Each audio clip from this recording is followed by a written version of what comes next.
አስደሳች ዜና። ይህንን ውይይት ሁላችንም ስንጠብቀው ነበረ። ነገር ግን ሙስሊም ወገኖቻችን በመሸሻቸው ምክንያት ሊደረግ አልቻለም፣ ተሰርዟል።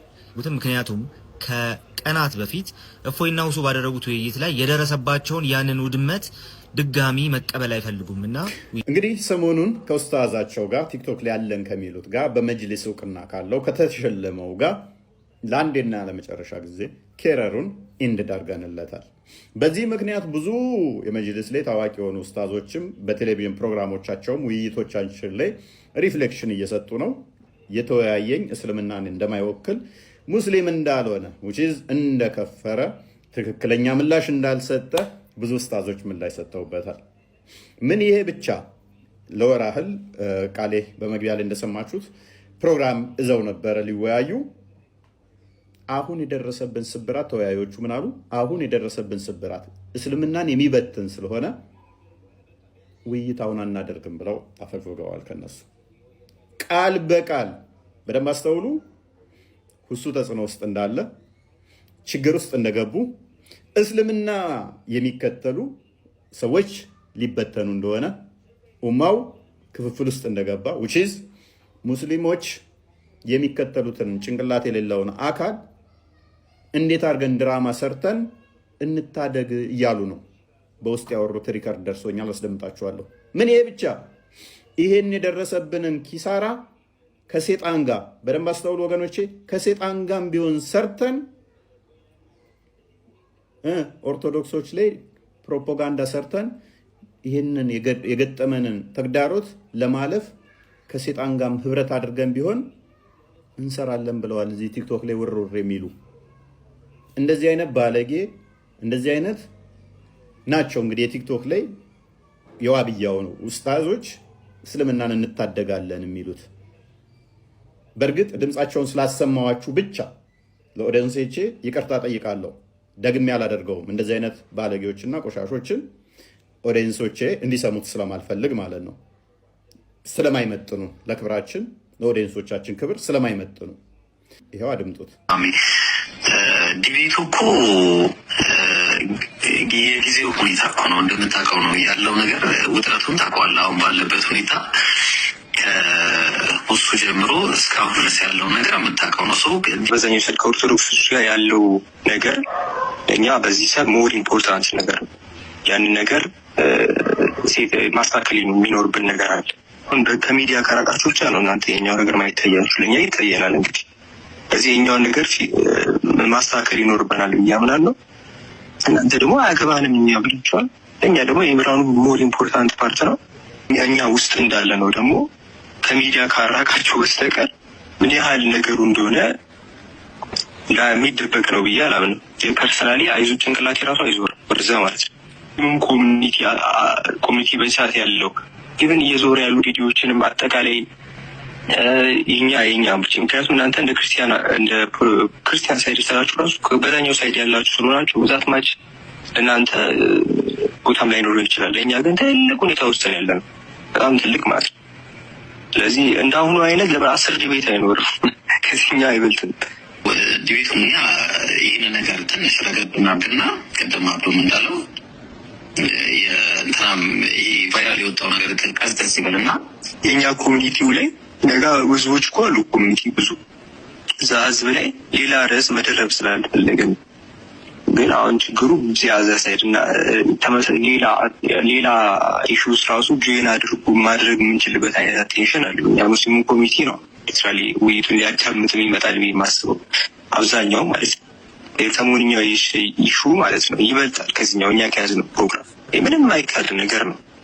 እኛ እዛ በዛ አሁን የሰሞንኛ የተፈጠረው እንኳን እንደ ኢትዮጵያ ያለ ኢሹ ይበልጣል ሊትራሊ በዛ ምክንያት ነው ሊትራሊ እንጂ የሆነ እንትን እያለን አይደለም። እኛ ኮሚኒቲ ያለ ራሳችን ብቻ አይደለም የምናወራው፣ ህዝብ አለ በዚህ በኩል። አንተ እያወራ ያለው ደቂቃ መያዝ እንደዚህ ምናምን ውስጥ ችግር ሰይጣን ራሱ አስቀመጠ። ደቂቃ የያዝልን ችግር የለብንም። ዲያብሎስ ራሱ መሆን ይችላል ሊትራሊ ችግር የለብንም። ፐርሰናል ዋናው ይሄኛው ነው። ሰሙ አየር ላይ ያለውን ነገር አውርተን ወደዚህ መዞር የምንችልበት ሩም ነው ወይ ነው ፖይንቱ። ሚቱን እኮ እንዲደረግ ፍልቀን ዛሬም ነገም ችግር የለብንም። ግን አሁን ይሄኛውን ነገር በቃ አሁን በእጃችን ላይ ያለው ነገር ይሄ ህዝብ ዘንድ ላይ ትልቅ ነገር ነው። ስለዚህ ይሄኛውን ሴትል እንድናደርግ ትጠብቁናላችሁ። አፎር የኛውን ሴትል እናደርግ አይደለም። አይ እንዲህ መሆን የለበትም፣ እንዴት እንደዚህ ይደረጋል፣ በቂ ባልሆነ ምክንያት ምናምን አይነት ነገር መጣ። በቂ ባልሆነ ምክንያት አይደለም፣ በቂ ነው። በየትኛውም ቦታ ይሆናል ዲያብሎስ ሁላ የሚኖርበት ቦታ ችግር የለብንም። እንግዲህ ንጽጽር እንሰራለን የሚሉት በሐሰት አሁን የመጣባቸውን የተገለጠባቸውን ከሴጣን ጋር ቢሆን ሰርተው ሊያፍኑ ሞክረዋል። እያሰቡን ከሴጣን ከዲያብሎስ ጋር ቢሆን ሰርተን እናፍነዋለን እያሉ ነው። እባካችሁ ቆም ብላችሁ አስቡ። ከእንደነኚህ አይነቶች ራሳችሁን በማግለል እውነት ወደሆነው ህይወት ወደሆነው ትመጡ ዘንድ ጥሪ ያቀርብላችኋለኝ። ደህና ቆዩኝ። ሼር አድርጉት። እኔ ትዕግስት የለኝም ማለት ባለጌ ሰዎች እና ውሸታም በጣም የሚያስጠሉኝ። እሱን ይቀበለው አይቀበለው አላውቅም። አምጣልኝ ያለው ወሰደለት፣ ተቀበለው። ምን እኔ በአይን ያየሁት ነገር የለም። የተጻፈልን ያወኩት መምህር ሲሸና ተቀምጦ የእንጨት ፖፖ ነበረው። አይሻ ነበረች እያቅ የዝም በል ጦሳችን ሰው እኮ ነው። እንዳንተ እኮ ድንጋይ አናመልክም። ገባክ? ድንጋይ ስዕል ምንድነው ይሄ? ማታመልክ ያለሽ ሄደሽ ያቺ ፔሬድ የምትቀባዋን ጃሊያ ጊዜ ፔሬድ ሊቀባዋትን የሳሙቶ ተቀበረ የሚል የመጀመሪያው ሙስሊም ነው። ይሄ በነገራችን ላይ አንተ ከፍራል ከፍራል የመጀመሪያው ማለት ነው። ቀርባላቸው ብሏል አለ እኮ አለው ካልን ወይኔ ሴት ነው ወይኔ ወንድ ነው። አካል አጽድቀህ ብልት የለውም ከተባለ ግን ስልብ ይሆናል። ማነው እሱ የሰለበው ያለን ብልት? ይኸውልህ ወንድሜ ማለት ጭንቅላታችሁን እንዴት አድርገው ነው የመረዟችሁ? ቆይ ሙስሊሞች በጣም ይቅርታና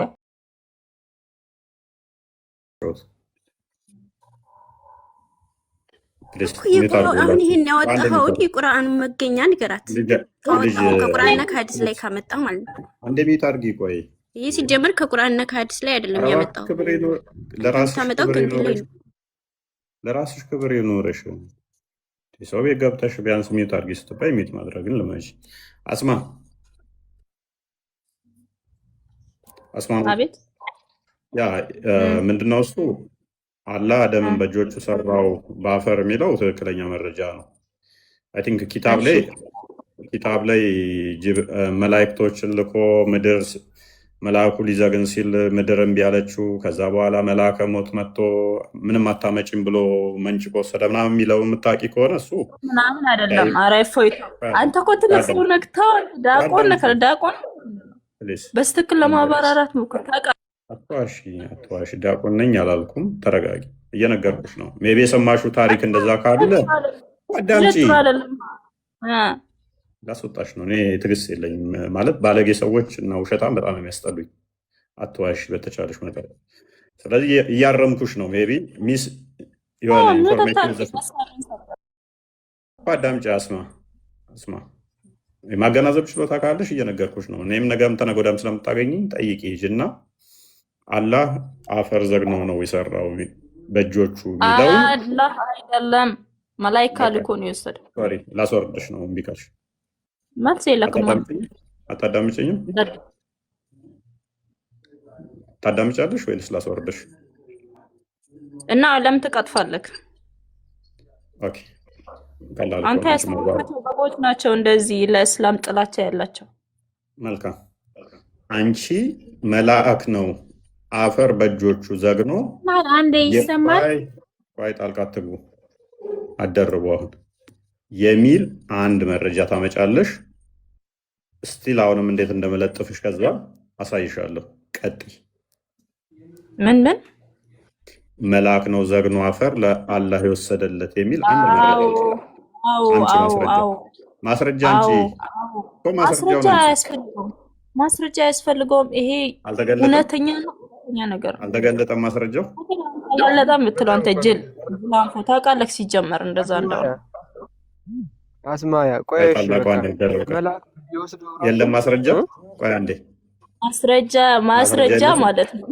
ማስረጃ አያስፈልገውም። ይሄ በእናት እፎይ። ኧረ ተው፣ ትልቅ ሰው ነህ እና ታዘቧቸው ከስር ምን ያህል አጋንንት እንደሚጫወቱባቸው። እኛ ማስረጃ አንጥተን እሺ ፎር ሴክ ኦፍ አርጉመንት አንቺ እንዳልሽው ከሆነ እሺ አንቺ ስትባል ስድብ ነው የገባችው። አንድ ጥያቄ አለኝ። አደርቡ እድል አልሰጠዋችሁ። አስሚያ ትጨርስ። በተቻላችሁ መጠን መረጃ ከሌላችሁ አይተን እንምጣ በሉ፣ ልመዱ። ይህ ስልጣኔ ነው። ኦኬ መልአክ ነው የወሰደው ብለሻል። ተስማማውልሽ፣ ተስማማው። መልአክ ነው ተስማማ። ይሄ የወሰደለት አይደል? ተስማማው፣ ተስማማው። ኦኬ የቱ ጋር ነው የወሰደለት መልአኩ ለአፈሩን ለአላህ? ከየቱ ጋር ነው የወሰደለት? አፈር ከየት ሊገኝ ይችላል? የት ነው የወሰደለት? የት ከምድር የት ድረስ? የቱ ጋር ነው የሰራው? ከዛ ደምን ከየቱ ጋር እንደሆነ የቱ ጋር እንደሆነ አላውቅም፣ ግን አፈር ከታች እንደወሰደለት አውቃለሁ። ይውሰድለት ዳዝማተር። ከዛ በኋላ አላህ ተቀበለው ማለት ነው አፈሩን። እሱን ይቀበለው አይቀበለው አላውቅም። አምጣልኝ ያለው ወሰደለት፣ ተቀበለው። ምን እኔ በአይን ያየሁት ነገር የለም። የተጻፈልን ያወኩት ዞረሽ ዞረሽ የትም እንደማታመጪ ላሳየሽ ነው አፈሩን። እሺ አላህ አይደለም ከመሬት የወሰደው፣ ጅብሪል ነው የወሰደው፣ መልአክ ነው የወሰደው። ከላይ የሚባለው መልአክ ወሰደ።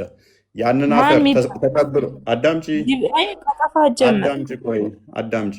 ያንን አፈር ተቀብሎ አላህ ነው በእጁ የሰራው በዛ በአፈር አደምን፣ ወይንስ መልአኩ ነው አደምን የሰራው? ኖ መልአኩ አይደለም። መልአክ ቢሰራማ የመልአክ ልጅ ነበርን ማለት እኮ ነው። መልአክ አይደለም። ስለዚህ አላህ አፈሩን ተቀብሏል ከመልአኩ ላይ ማለት ነው።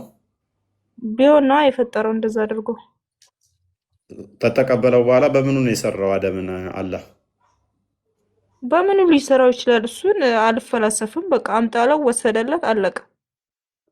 ኦኬ በእጆቹ እንደሰራው ይናገራል። ቁርአን ተቀበያለሽ? ከቁርአን ካለ አምናለሁ። ቁርአን ካለ ሌላ ነገር እናንተ ጎግል አድርጋችሁ የምትፈስሩት ምናምን ነገር። አይ ተረጋጊ። እኔ መጫወቻ ብዙም አልፈልግም። ተረጋጊ እና ቁርአንሽን እሺ ተቀበይዋለሽ። ያው ሱረቱ ሳድ ላይ 75ኛው አያ ስንት ሱረቱ ሳድ 75 አያ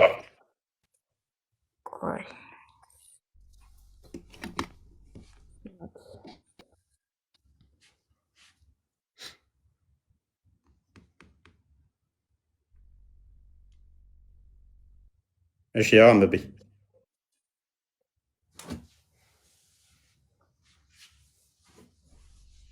ነይ ተመለሽ። አስማ ሰዓት የለንም። ተመለሽ።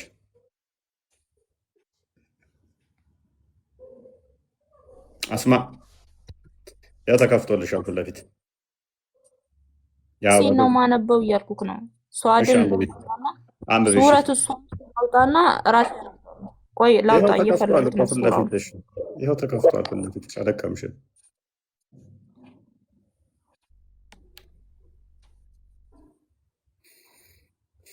ፊት ለፊትሽ ተከፍቷል እኮ እህታችን። አውጣልን ትላለች፣ ትመለስ ትወጣለች።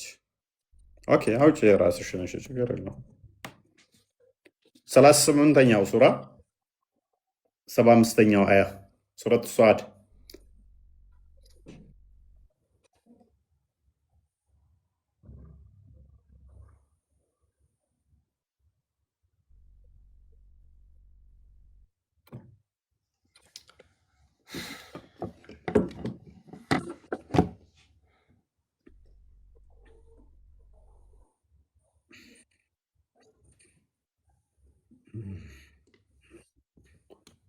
እስከዛ እኔ ላውራ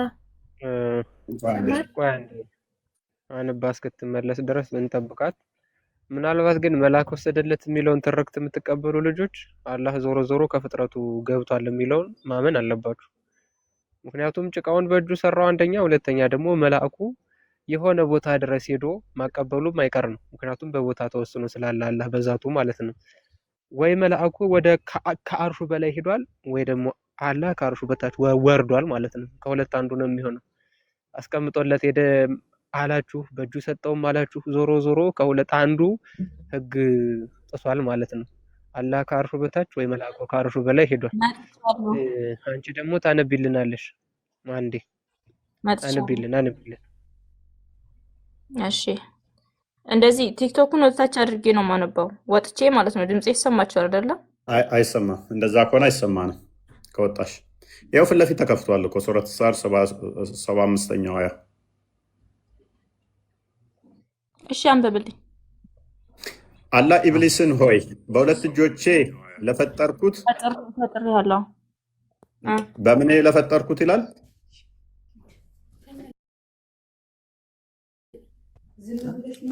አላህ ኢብሊስን ሆይ በሁለት እጆቼ ለፈጠርኩ ለአደም ስገድ። ይኸውላ በሁለት እጆቹ ፈጥሮታል። በቃ ይሆናል። ጎበዝ። ስለዚህ ከምንድን ነው የፈጠረው? ከጭቃ ነው አይደለ የፈጠረው? ከገማ ጭቃ አደም። ጎበዝ። ስለዚህ አፈሩን ተቀብሎታል ከመላኩም ከሆነ ማለት ነው አይደለ? ይቀበለው ያስቀምጥለት። የምናውቀው ነገር የለም ሁላችንም። እሺ አስቀምጦታል። ያ ያስቀመጠውን አፈር ግን አንስቶ አላህ ደግሞ ፈጠረበታል። በቃ ቴንኪው። ያ አፈሩ ፍጡር ነው ፍጡር አለ? አፈሩ ፍጡር ነው። አንተ ፍጡር ነህ እኮ በቃ ያላህስ እጅ ወይ እንደለመድከው ረዥም ነው አጭር ነው ልትል ነው አይደለ? አልወጣኝም። መላኩ አስቀምጦት ሊሆን ይችላል። ስለዚህ አንስቶ በእጆቹ ፈጥሮታል። ሊተራሊ በእጆቹ ብለሻል። ስለዚህ ፍጡር ነው አፈሩ። አላህ ደግሞ እጁ ፍጡር አይደለም። ፍጡርና ፍጡር ያልሆነው ተነካክተዋል የሚል አርጉመንት ነው ማለት ነው። ልንገርህ አሁን ለምሳሌ አላህ የጠየቀሽ ትክክል ነበር።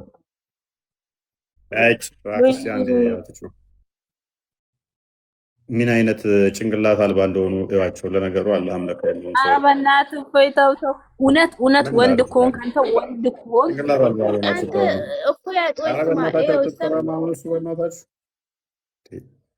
ካላህ ተሻሉ ጊዜ አንተ ደደብ ሆንክ ሽንታም ሰለቻችኛ። መሐመድ አይሸናም ነበር እንዴ? መሐመድ አይሸናም እንዴ? እውነትን እናገር። መሐመድ አይሸናም ነበር? አንተ የዝም በል ጦሳችን ሰው እኮ ነው።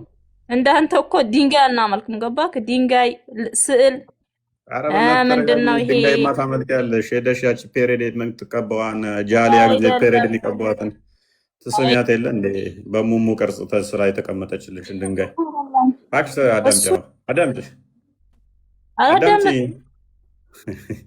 አዳምጪ ማስወርድሽ አዳምጪ። መሐመድ አይሸናም እንዴ? ቆይ ታዲያ የሚሸና ከሆነ ምንድን ነው ሽንታ የምትይኝ? መሐመድን እኮ እየሰደብሽው ነው። አይደለም መሐመድ እናንተ በጭራሽ አትገናኙ።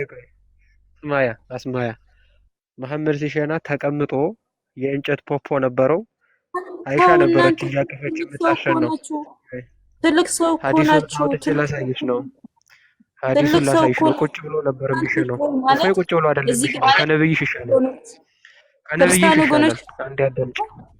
ክርስቲያን ወገኖች እንዴት ነው ከነዚህ ሰዎች የምትማሩት? ምን አንድ አዳምጪ ፕሊዝ። አስወርዳት በቃ ውጭ። ምን ሆና ነው? አዳም ሰላም። ይኸውልሽ ቆይ አንዴ ቆይ። ሽንታም ብላ ተሳደበች እሷ አይደለ?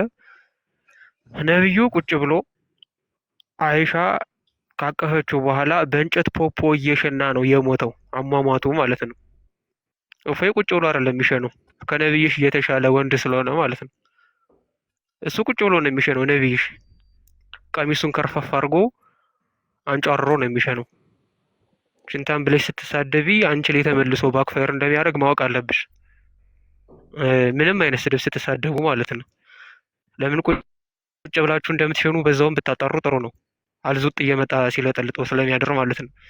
ስለዚህ አሁን ነገሩን ታውትና ወደ ቁም ነገሩ ተመልሰን ወደ ተመለስንበት ወደ ተነሳንበት ርዕስ እንነጋገር።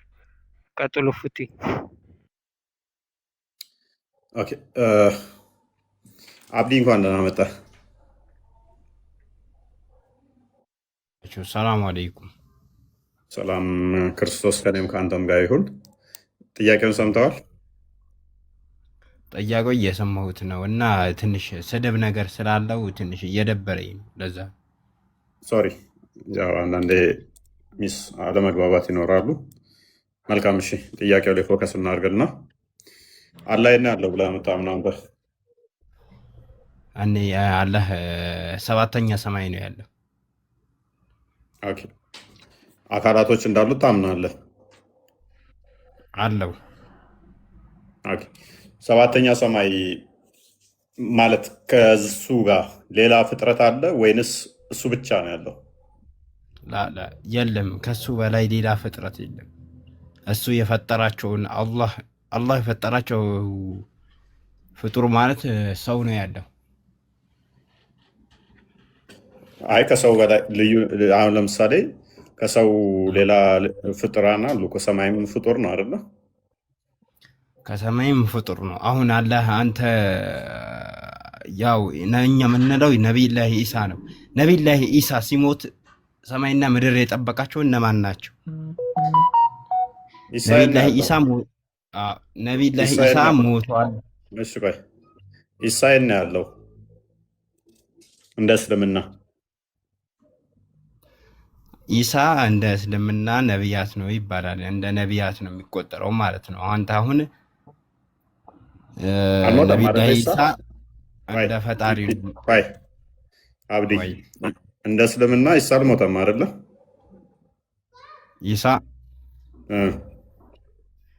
ኢሳ ሞቷል እንደ እስልምና። እርግጠኛ ነህ? ኢሳ ሞቷል። ምን ሆኖ ነው የሞተው? ታሞ ነው? ተሰቅሎ ነው? ተገድሎ ነው? እንዴት ነው የሞተው? እናንተ ተሰቅለው ነው ያላችሁት። ተሰቅሎ ለእኛ ብሎ ለህዝቡ ተሰቅሎ ነው የሞተው አላችሁ። ኦኬ እናንተስ ምንድን ነው ብላችሁ የምታምኑት? ኢሳ ሲሞት ምን ብሎ ነው የሞተው? ቆይ አንዴ። ስለዚህ ኢሳ እንደ ሞተ እንደተሰቀለ ታምናለህ? እንደ ሞተ አምናለሁ፣ ግን ሲሞት ምን ብሎ ነው የሞተው? ይህን ነገር ንገረኝ። ይማራችሁ ብሏል ወይስ አላለም? መልካም፣ እሷ ነች አይምሮ ውስጥ ያለችው። በደንብ ከነገሩ ውስጥ እንትን እኮ ነው ኡስታዞቹ ኢየሱስ በቃ ሞቷል፣ ሲሞት ደግሞ እንደዚህ ብለው ነግረውታል። እና አይምሮ ውስጥ እሷ ነች ያለችው፣ የራሳቸውን አቂዳ ሳይሆን የነገሩት። ሸውደዋል። አብዲ ሸውደዋል። እኔም የሰማሁት ነገር ስለነበር ነው። ሲሞት ይማራችሁ ብሏል ወይስ አላለም? የእኛን እነግርሃለሁ፣ የእኛን እናወራለን። እንደ ክርስትናው አዎ ክርስቶስ በስጋ ሞቷል። መሞት ብቻ ሳይሆን ሞትን ድል አድርጎ ደግሞ ተነስቷል። የኔና አንተ ጌታ፣ የሁላችን ጌታ እርሱ ሊሞት ነው የመጣው። በስጋ ሞተ። በመንፈስ ያው የሆነው እሱ ሞትን ድል አድርጎ ተነስቷል። ነገር ግን አንተ ጋር እንደ እስልምናው በደንብ አስተውል አብዲ፣ እንደ እስልምናው ዋሽተውሃል። አላህ እና ኢሳ አብረው ነው ያሉት ታውቃለህ? እሺ እየሰማሁህ ነው። አውራ ያ ሱራ 3 ሱራ 3:55 ቼክ አድርገው ክርስቲያን። ኦኬ እሺን ክፍል ያት ባላ ጊዜ አስታውስ። ኢሳ ሆይ እኔ ውሳኔህን ወደ እኔም አረብኛውን ብታረግለትስ? አረብኛ የሚያነብ ስለሚመስለኝ አረብኛው በጣም ግልጽ ነው። እያነበብክ ነው? እየቆጠርክ ነው? አንተ አነብለት።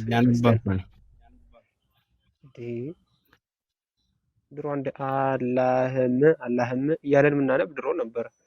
አላህም ባለ ጊዜ አስታውስ፣ ኢሳ ሆይ እኔ ወሳጅህ ወደ እኔም አንሺህ ነኝ ይላል። ቁም ነገሩ ያለው እዚህ ላይ ነው። እዚህ ላይ ቆመህ ትመልሳለህ። እኔ ወሳጅህ ነኝ ወደ እኔም አንሺህ ነኝ ማለት ምን ማለት ነው? እኔ ወሳጅህ ነኝ እኔም አንሺህ ነኝ ማለት ያው እኔ ወደ እኔ ትመለሳለህ እንደማለት ነው። ወዴት ነው ያለው አላህ? አላህማ የሁሉም ከእኛ በፊት እኮ የተፈጠረ እኮ ፈጣሪ ማለት አላህ ነው። አላህ ደግሞ ከእኛ ወዴት ነው ያለው? ሰባተኛ አላህ ያለው ሰባተኛ ሰማይ ላይ ነው። አላህ ኢሳን የሚወስደው ወደ የት ነው? ወደ ማን ነው የሚወስደው? ነብሱን ነው የሚወስደው። የሰው ልጅ ምኑንም ይሁን ወደ ምንድን ነው የሚወስደው? ወደ ምንድን ነው የሚወስደው? ምኑንም ቢሆን ችግር የለውም። ስለዚህ ከአላህ ጋር ነው ያለው ማለት ነው። ስለዚህ ከአላህ ጋር ነው ያለው ማለት ነው። ኢሳን ሲወስደው ኢሳን ሲሞት ነፍሱን ወደ ሰባተኛ ሰማይ ይወስደዋል እኮ። አላህም ያለ ሰባተኛው ሰማይ ነው። ስጋውን ወደ መሬት ነው የሚቀብረው። ነፍሱም ይሁን ችግር የለውም። አላህም ያለው ሰባተኛው ሰማይ ነው። ኢሳም ያለው ሰባተኛው ሰማይ ነው። ተመሳሳይ ናቸው ማለት ነው። ተመሳሳይ ናቸው ማለት ነው። አብረው ነው የሚኖሩት። ሰባተኛ ሰማይ ላይ ነው ያለው። ነፍሱን ነው የሚወስደው፣ ስጋው ወደ መሬት ነው የሚቀበረው። ችግር የለውም። ስለዚህ ሰባተኛ ሰማይ ላይ ሁለቱም አሉ ማለት ነው አይደለም? ለምን ሰዓት ላይ ይቀሰቀስልህ ላይ ወመልቂያ ማገድ ላይ ይቀሰቀስልሃል። የሳሙቶ ተቀበረ የሚል የመጀመሪያው ሙስሊም ነው። በነገራችን ላይ አንተ ከፍረሃል፣ ከፍረሃል። የመጀመሪያው ማለት ነው ይቀርባላቸው ብሏል አለ እኮ እንዴ ሲፈት ይቅርብላቸው። ኧረ ሰባተኛ ሰማይ ዛሬ ሞጣ ነበረ ትዝ ያለኝ። አብዲ ይሰማል? አብዲ ይሰማኛል ወይ? ያ ስለዚህ አንተ ኢሳ ሞቷል ብለህ ነው የምታምነው አይደለ? ኢሳ ሞቷል። ኢሳ የነቢይላሂ መልእክተኛ ነው አሁንም ቢሆን። ኦኬ ስለዚህ ሞቷል። በእናንተ የመጣው እኮ ይቀጣል። እሱ ራሱ በእኛ ምክንያት እሱ ይቀጣል። የመጨረሻ የቂያማ ቀን በእናንተ የመጣ እሱ ይቀጣል። ኢብራሂምና እሱ የቂያማ ቀን መሐመድ በራሱ ኃጢአት አይቀጣም። ኢሳና ኢብራሂም ግን ባላጠፉ ኢብራሂምና እሱ ጥላ ይዘው ይመጣሉ። የመጨረሻ ቀን የቂያማ ቀን ጥላ የሚይዙት እነሱ ናቸው። ዝናብ እንዳይዘንብ ነው ፀሐይ እንዳያቃጥላች። የሰው ልጅ ፀሐይ ትቀርባለች። የሰው ልጅ በላብ የሚሞት አለ። በላብ ማለት ግን ፀሐይ የኩል መኳ ያህል ነው። እንዲህ ነው የምቀርበው አይደለ? ትቀርባለች። ፀሐይ የኩል መኳ ያህል የኩል መኳ ያህል አብዲ አዳምጠኝ። እናቴ ራሱ አታውቅም። እናቴ ራሱ እኮ አትልም። ነፍሴ ነው የምትለው። አዳምጠኝ። የዛን ለታ ምንም አይነት ፍጡር ከሌለ የሚታደግ ፀሐይ የኩል መኳ ያህል እንዲመቀርብ ከሆነ ኢሳ ዳዳ እንዴት ነው የዛን ለታ ሊያስጠል የሚችለው? ፀሐይ እንዲጋርድ የሚችለው? ኢሳና ኢብራሂም ጥላ ይዛሉ የራሳቸው። እንደዛ የሚል አለ? የለም እኮ እንጂ ኢሳና ኢብራሂም ጥላ ይዛሉ። የለም። ኤኒዌይስ ግን ለምንድን ነው እሱ ኢሳ በእናንተ ምክንያት ይቀጣል ያልከው? ኢሳ በእናንተ ምክንያት ይቀጣል ያልኩ እኔን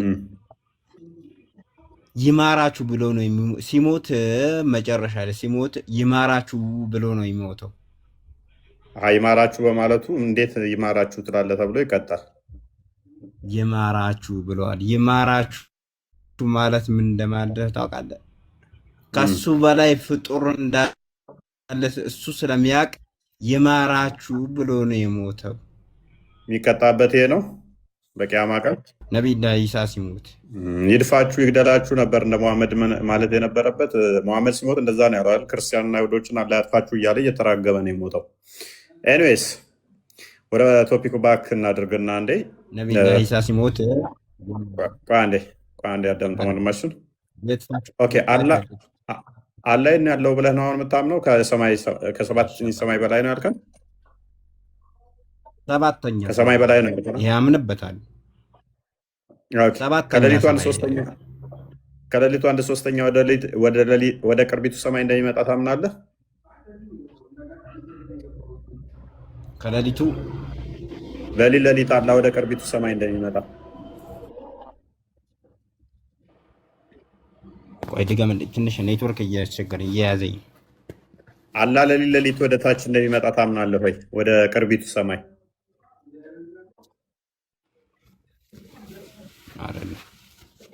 አልሰማም። አይሰማም። ኔ ይሰማል። ድምፅህ ትንሽ እየያዘው ነው። ሌሊት አላህ ቀጥልሽ። ይሰማል በደንብ አብዲ። አላህ ሌሊት ወደ ቅርቢቱ ሰማይ ይመጣል ብለህ ታምናለህ ወይ ነው ጥያቄው?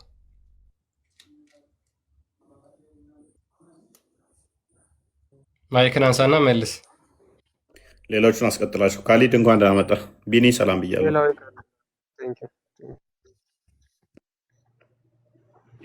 ሰላም ብያለሁ። ይመስገን። ቀጥሉ። ካሊድ ይሰማል? ይሰማል። እንኳን ደህና መጣ። ከእንደነ ቆያችሁ። መልካም አላህ ያለው ብለህ የምታምነው ከእርሽ በላይ ነው። አርረሕማኑ አለል አርሽ እስተዋ ይላል ቁርአን። ከእርሽ በላይ ነው። በምኑ በኢልሙ ወይንስ በዛቱ? በሁሉ ነገሩ በሁሉ ነገሩ።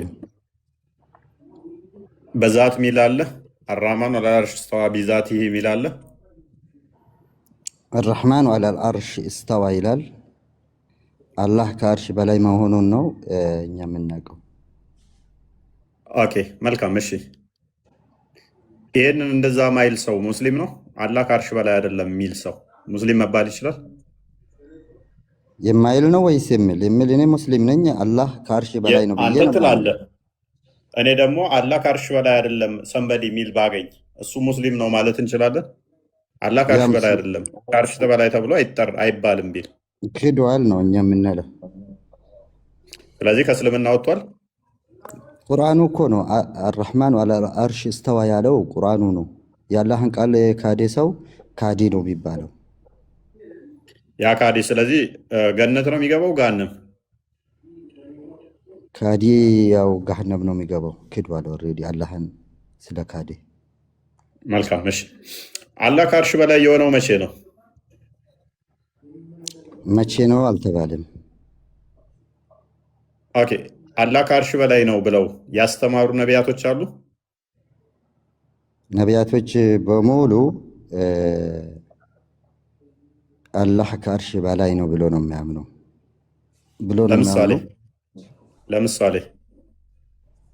ለምሳሌ አብርሃም በአላህ ያምናል። ኢብራሂም አለይሂ ሰላም አላህ ያለው ከአርሽ በላይ ነው ከሰባተኛ ሰማይ ከአርሽ በላይ ነው ያለበትን በአላህ ያምናል። ይሄ በቂ ነው። እሱ መሐመድ ነው የነገረህ። ማን እንድነግረኝ ነው ታዲያ?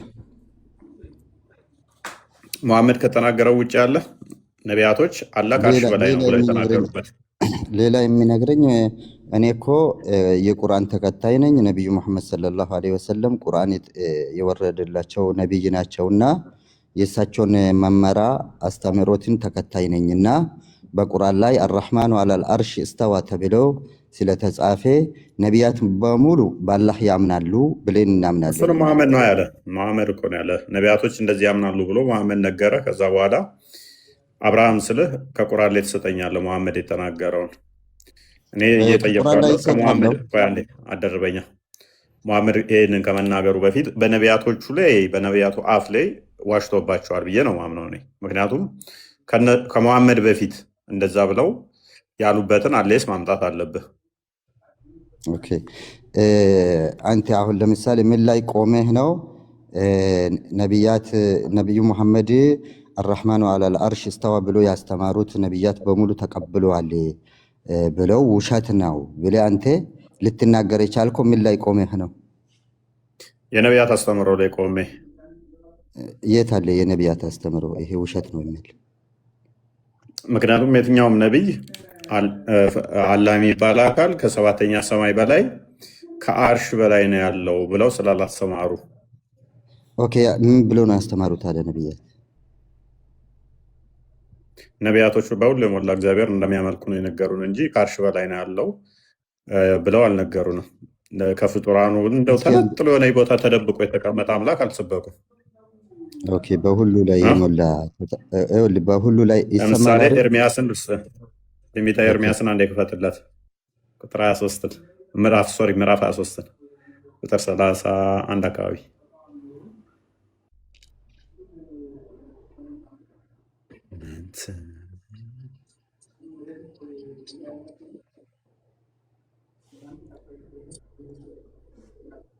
ኦኬ እንደዚህ ይላል። ቁጥር 23 ላይ እኔ ቅርብ አምላክ ነኝ እንጂ የሩቅ አምላክ አይደለውም። ሩቅ የሆነ ትልቅዬ ከሰባተኛ ሰማይ በላይ ከፍጡራን ወደ ታርቆ ከዛ በኋላ ከአርሽ ትልቅዬ ግዙፍ አርሽ የሚባል ከዛ በላይ ያለ አምላክ አይደለም የሰበኩት ነቢያቶች። እኔ ቅርብ አምላክ ነኝ። እኔ ምንድን ነኝ? የቅርብ አምላክ ነኝ እንጂ የሩቅ አምላክ አይደለውም። ሰው በስውር ቢሸሸግ እኔ አላየውም፣ ሰማይና ምድርንስ የሞላውምን ይላል እግዚአብሔር። ስለዚህ ሰማይና ምድርን የሞላ ነው የእኛ አምላክ። ነቢያቶች የሰበኩት ሰማይ በምድርም የሞላ ነው። እናንተ ግን ከአርሽ በላይ ነው ያለው አይደለ? ኦኬ፣ እንደዛ ከሆነማ ወደ ሰማያት ትኩር ብዬ ያየሁ የእግዚአብሔር ልጅ በእግዚአብሔር ቀኝ ሲቀመጥ አየሁ የሚልስ እሱ ችግር የለውም። ለምን ችግር የለውም? ቅድሚያ እኛውን ተማመንን። አንተ እንዳልከው እንኳን በወስድልህ የአንተን የነቢያቱን አስተምሮ አንተን አይመጣውም። አንተ ከአርሽ በላይ ነው ብለህ ነው የምታምነው። ያው ነው ወደ ሰማይ ትኩር ብዬ አየሁ ይላል። ይህንን አትቀበልም አንተ ወይስ ትቀበላለህ? እቀበላለሁ፣ ችግር የለውም። አንተ እንዳልከው ባይልም እቀበላለሁ። እና የሰው ልጅ በእግዚአብሔር ቀኝ እጅ ሲቀመጥ በሰማይ ይህንን ትቀበላለህ? እስኪ ጥቅሱን ጥቀሰው። ምን ላይ ነው የሚለው? እንደዛ ኦኬ፣ ጥቅሱን አወጣልሃለሁ፣ ትጠብቀኛለህ። ችግር የለውም። አስተካክልና ጥቀሰው። ኦኬ፣ ጠብቀኝ። ግን በዛው መጠን ደግሞ የምጠቅሰው ጥቅስ እስልምና እንደሚቀብርብህ እወቀው። አዘጋጀው። እስከዛ ፏድ ቀጥል።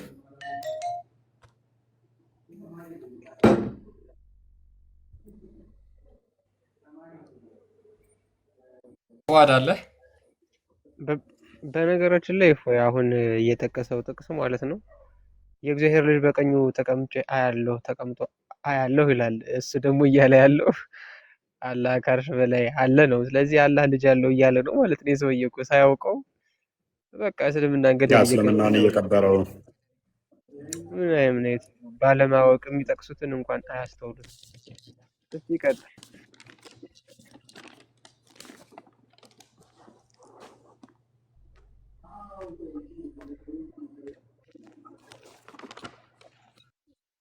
ካሊድ አመጣ።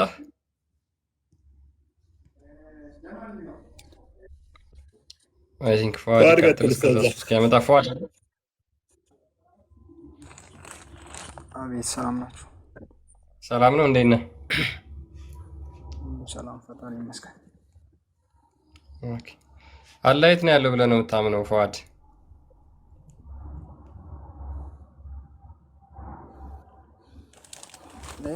አንድ ጥያቄ ነበረኝ።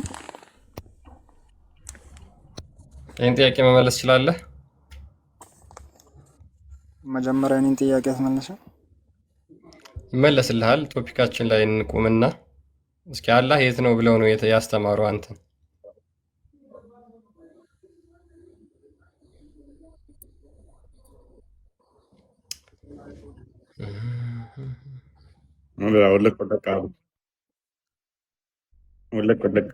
ነው የሚለው ጥያቄ ምናልባት ከብዷቸው ከሆነ አላህ የሚለብሳትን ሂጃብ ጥቅሟን ቢነግሩንስ?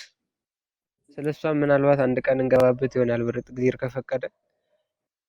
ብዙ ሰምቶት የማያውቁ ሰውም ሊኖር ስለሚችል አላህ የሚለብሳት ሂጃብ እንደሚለብስ አላህ ያው አብዛኞቻችሁ ታውቃላችሁ ብዬ አስባለሁ። ጥቅሟንም በዛው እንዲነግሩን።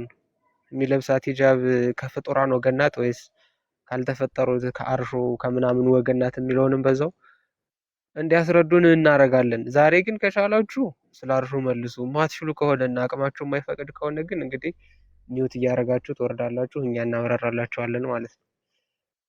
ካልሆነ ቃል ኔትወርክ ይሰራል። ሰላም ብያለሁ። ያ ሰላም ብለናል። ቃል ሀሊማ አላህ የት ነው ያለው ብለሽ ነው የምታምኙ? ልጠይቅ ስለሆነ የገባሁት ሁሌ አንቺ ጥያቄ ነው የምትጠይቂው፣ ትመልሳለሽ። ሁሌ አንቺ ጥያቄ ነው። ገና እየገባሁ ነው። ተረጋጋ። መቼስ ጀመር እዚህ ገብቼ አላውቅም። መልሳለሽ። ኧረ እባክህ ክርስትናን አስተምረኝ ለመማር ነው የመጣሁት። እንዴ የት ነው ያለው? ያስተማሯችሁን እስልምና እስኪ ያስተምሩን። የት ነው አላህ የት ነው ያለው ብሎ ነው ያስተማሩሽ? አሁን አንቺን መስጊድ ውስጥ ያስተማሩሽ ክርስትናን እንደዚህ መጠየቅ አለብሽ ብለው ጥያቄ ጭነውብሽ ነው የመጣሽው ወይንስ ስለ አላህ አስተምረውሻል መስጊድ ውስጥ? እስኪ መልሽ። ምንድነው የሚያደርጓቸው መሰላችሁ? አንድ ክላሪፋይ ላድርግላቸው በደንብ።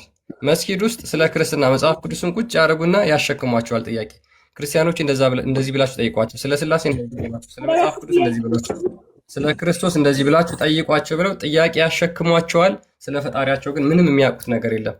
ከዛ እስልምና ውስጥ የሚቆዩት እንዴት ነው? አንቀው ክርስትና ላይ በማብቃት ነው ማለት ነው። ጥያቄ ስላለኝ ነው ወይስ ስለ ክርስትና አንተ ስለምን ማስተማር አትፈልግም? እንዴት ነው ወደ ክርስትና? በጣም ነው የምፈልገው እኔ በጣም ነው ስለ ክርስትና ደስ እያለኝ ነው ማስተምረው። ኢቭን ባይ ተረጋጊ ፕሊስ፣ አንዴ ተረጋጊ። ምንም አታውቂም ስለ እስልምና? ቆይ አንዴ፣ ስለ እስልምና ምንም አታውቂም? አንዴ ቆይ፣ ወይም ጥያቄ ካላችሁ ደግሞ መታችሁ አብዲ ሸጎሌ ተመለስ። ስለዚህ ጥያቄ ስላለ ጥያቄ መልሱልኝ፣ አስተምሩ። ልማር ነው የመጣሁት። እሺ ትንሽ ጠብቂ፣ በቃ ትጠይቂያለሽ። እሺ አንዴ ትንሽ ጠብቂ፣ ትጠይቂያለሽ። ኦኬ አብዱ እንኳን ደህና መጣ። አብዱ ይሰማል? የኔን ጥያቄ አትመልሱልኝም? ትጠይቂያለሽ ተባልሽ እኮ ትንሽ ጠብቂ። ምንድን ነው ጥያቄሽ? አብዱ ይሰማል?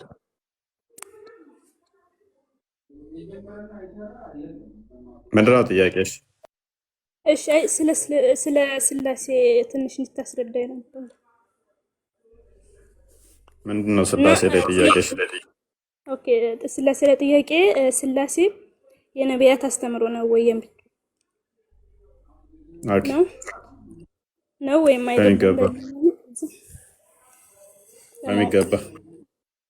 እሺ አንድ ነቢይ አምላክ አንድም ሶስትም ነው ብሎ የሰበከ ካለ ማስረጃ ምንድን ነው? አንድም ሶስትም። እሺ በቃ ከዚህ በፊት ስለ ስላሴ ስለማላቅ ስላሴ ማለት ምን ማለት ነው አንተ ንገረኝ፣ እኔ ስለማላቅ። ኦኬ ስላሴ ማለት ምን ማለት ነው? ስላሴ ማለት እንትና ትሄድበታለህ ታላቁ።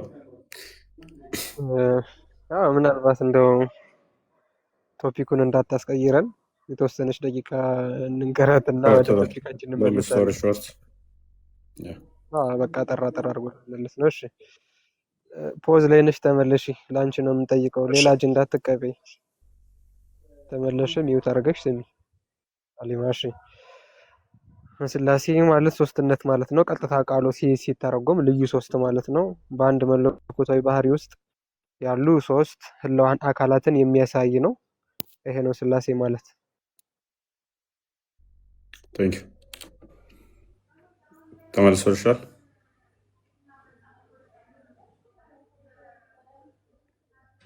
አሊማ አለውኝ ነኝ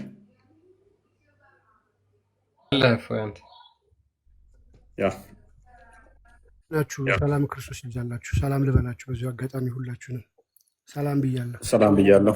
ሁላችሁም ሰላም ብለናል። መልካም ኦኬ። እሺ አብዱ ይሰማል?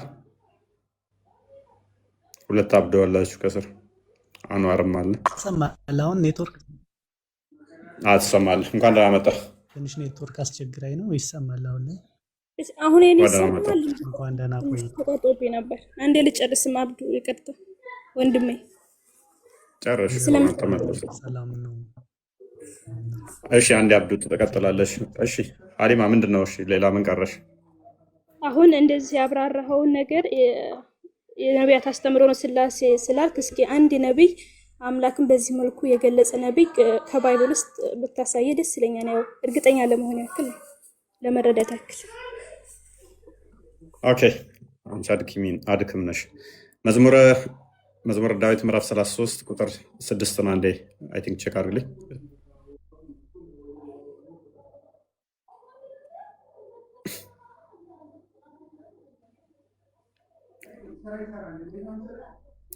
ኦኬ በእግዚአብሔር ቃል ሰማያዊ ጸኑ፣ በእግዚአብሔር ቃል ሰማያዊ ጸኑ፣ ሰራዊታቸው ሁሉ በአፍ ውስጥ ትንፋስ ይላል አይደል? ስለዚህ ለስላሴ ማስረጃዎቹን አልገባም። አዳምጪ ግልጽ እንዲሆን ሰማዮች በማን ቃል ጸኑ ይላል? በእግዚአብሔር ቃል ይላል። ስለዚህ እግዚአብሔር ቃል ሰማዮችን የፈጠረ የዘረጋ ነው። አፍ ውስጥ ትንፋስም እንደዛው። ስለዚህ ትንፋሱ እግዚአብሔርን መንፈስ ቅዱስ ብለን እንጠራለን። ቃሉን ደግሞ ወልድ ወይንም ደግሞ ልጅ ብለን እንጠራለን። ኢዮብ ምዕራፍ 33 ቁጥር 4ን አንዴ ክፈተው ተፈጠን አድርገው። አሁን እዚህ ላይ ስላሴን እንዴት ነው የሚያስረዳው? ወይም ይሄን እንደዚህ ብሎ የተናገረው ነብይስ ማን ነው? ኦኬ መጀመሪያ አዳምጪ ያብራራው ሀሊማ አዳምጪ። እኛ ቃልን አካላዊ ቃል ነው ብለን እሺ አዳምጪ። ቃሉን የእግዚአብሔር ቃል እሱ አካላዊ ነው፣ የአብ የባህሪ ልጁ ነው ብለን ነው የምናምነው። ስለዚህ ያ ቃሉ ፈጣሪ ነው፣ እስትንፋሱ መንፈስ ቅዱስ ፈጣሪ ነው ብለን ነው የምናምነው። ስለዚህ በደንብ አስተውይ። ላስቁም አንዴ። ያኔ እየገባኝ እኮ እንደሄድ ነው፣ ችግር የለውም። ያኔ ግልጽ እንደሆነልኝ ነው። እና እዚህ ላይ ቃሉ ፈጣሪ ነው እንደዚህ መንፈስ ቅዱስም እያለ የተናገረው ነብይ ወይም አንድ ነብይ ማለት ነው። እንደዚህ የተናገረው ያው ፊት ለፊትሽ የእግዚአብሔር መንፈስ ምን አለኝ ይላል። የእግዚአብሔር መንፈስ ምን አለኝ ይላል። ፈጠረኝ ይላል። አዳ መንፈስ ፈጠረኝ እኮ አይደለም የሚለው የእግዚአብሔር መንፈስ። የእግዚአብሔር መንፈስ ምንድን ነው? ፈጣሪ ነው ፈጣሪ አይደለም? የእግዚአብሔር ከሆነ ይሄው እየተናገረ ፈጠረኝ ይላል። ግን መንፈስ ከሆነ ያልከው እዚህ ላይ መንፈስ ፈጠረኝ የሚል አዳምጪ። ዝም ብሎ መንፈስ አይደለም። የእግዚአብሔር መንፈስ ፈጠረኝ፣ ሁሉን የሚችል የአምላክ እስትንፋስ ህይወት ሰጠኝ። ህይወት የሚሰጠው ማን ነው እህታችን? የአምላክ ነው። የአምላክ እስትንፋስ ነው እንጂ እስትንፋስ ህይወት ሰጠኝ የሚል የለም። አዳምጪ ፕሊስ አዳምጪ። ወይደም እኮ የአምላክ እስትንፋስ ህይወትን ይሰጣል አይደለ? አዎ የአምላክ የሚለውን አስመልክታ ችግር የለውም እኮ አዳምጪ። የአብ የባህሪ ህይወቱ እስትንፋሱ መንፈስ ቅዱስ ብለን እንጠራለን። እሱን ህይወት ይሰጣል፣ ይፈጥራል፣ አካላዊ ነው ብለን እናምናለን። የአብ የባህሪ ቃሉ ልጁ እርሱ ይፈጥራል።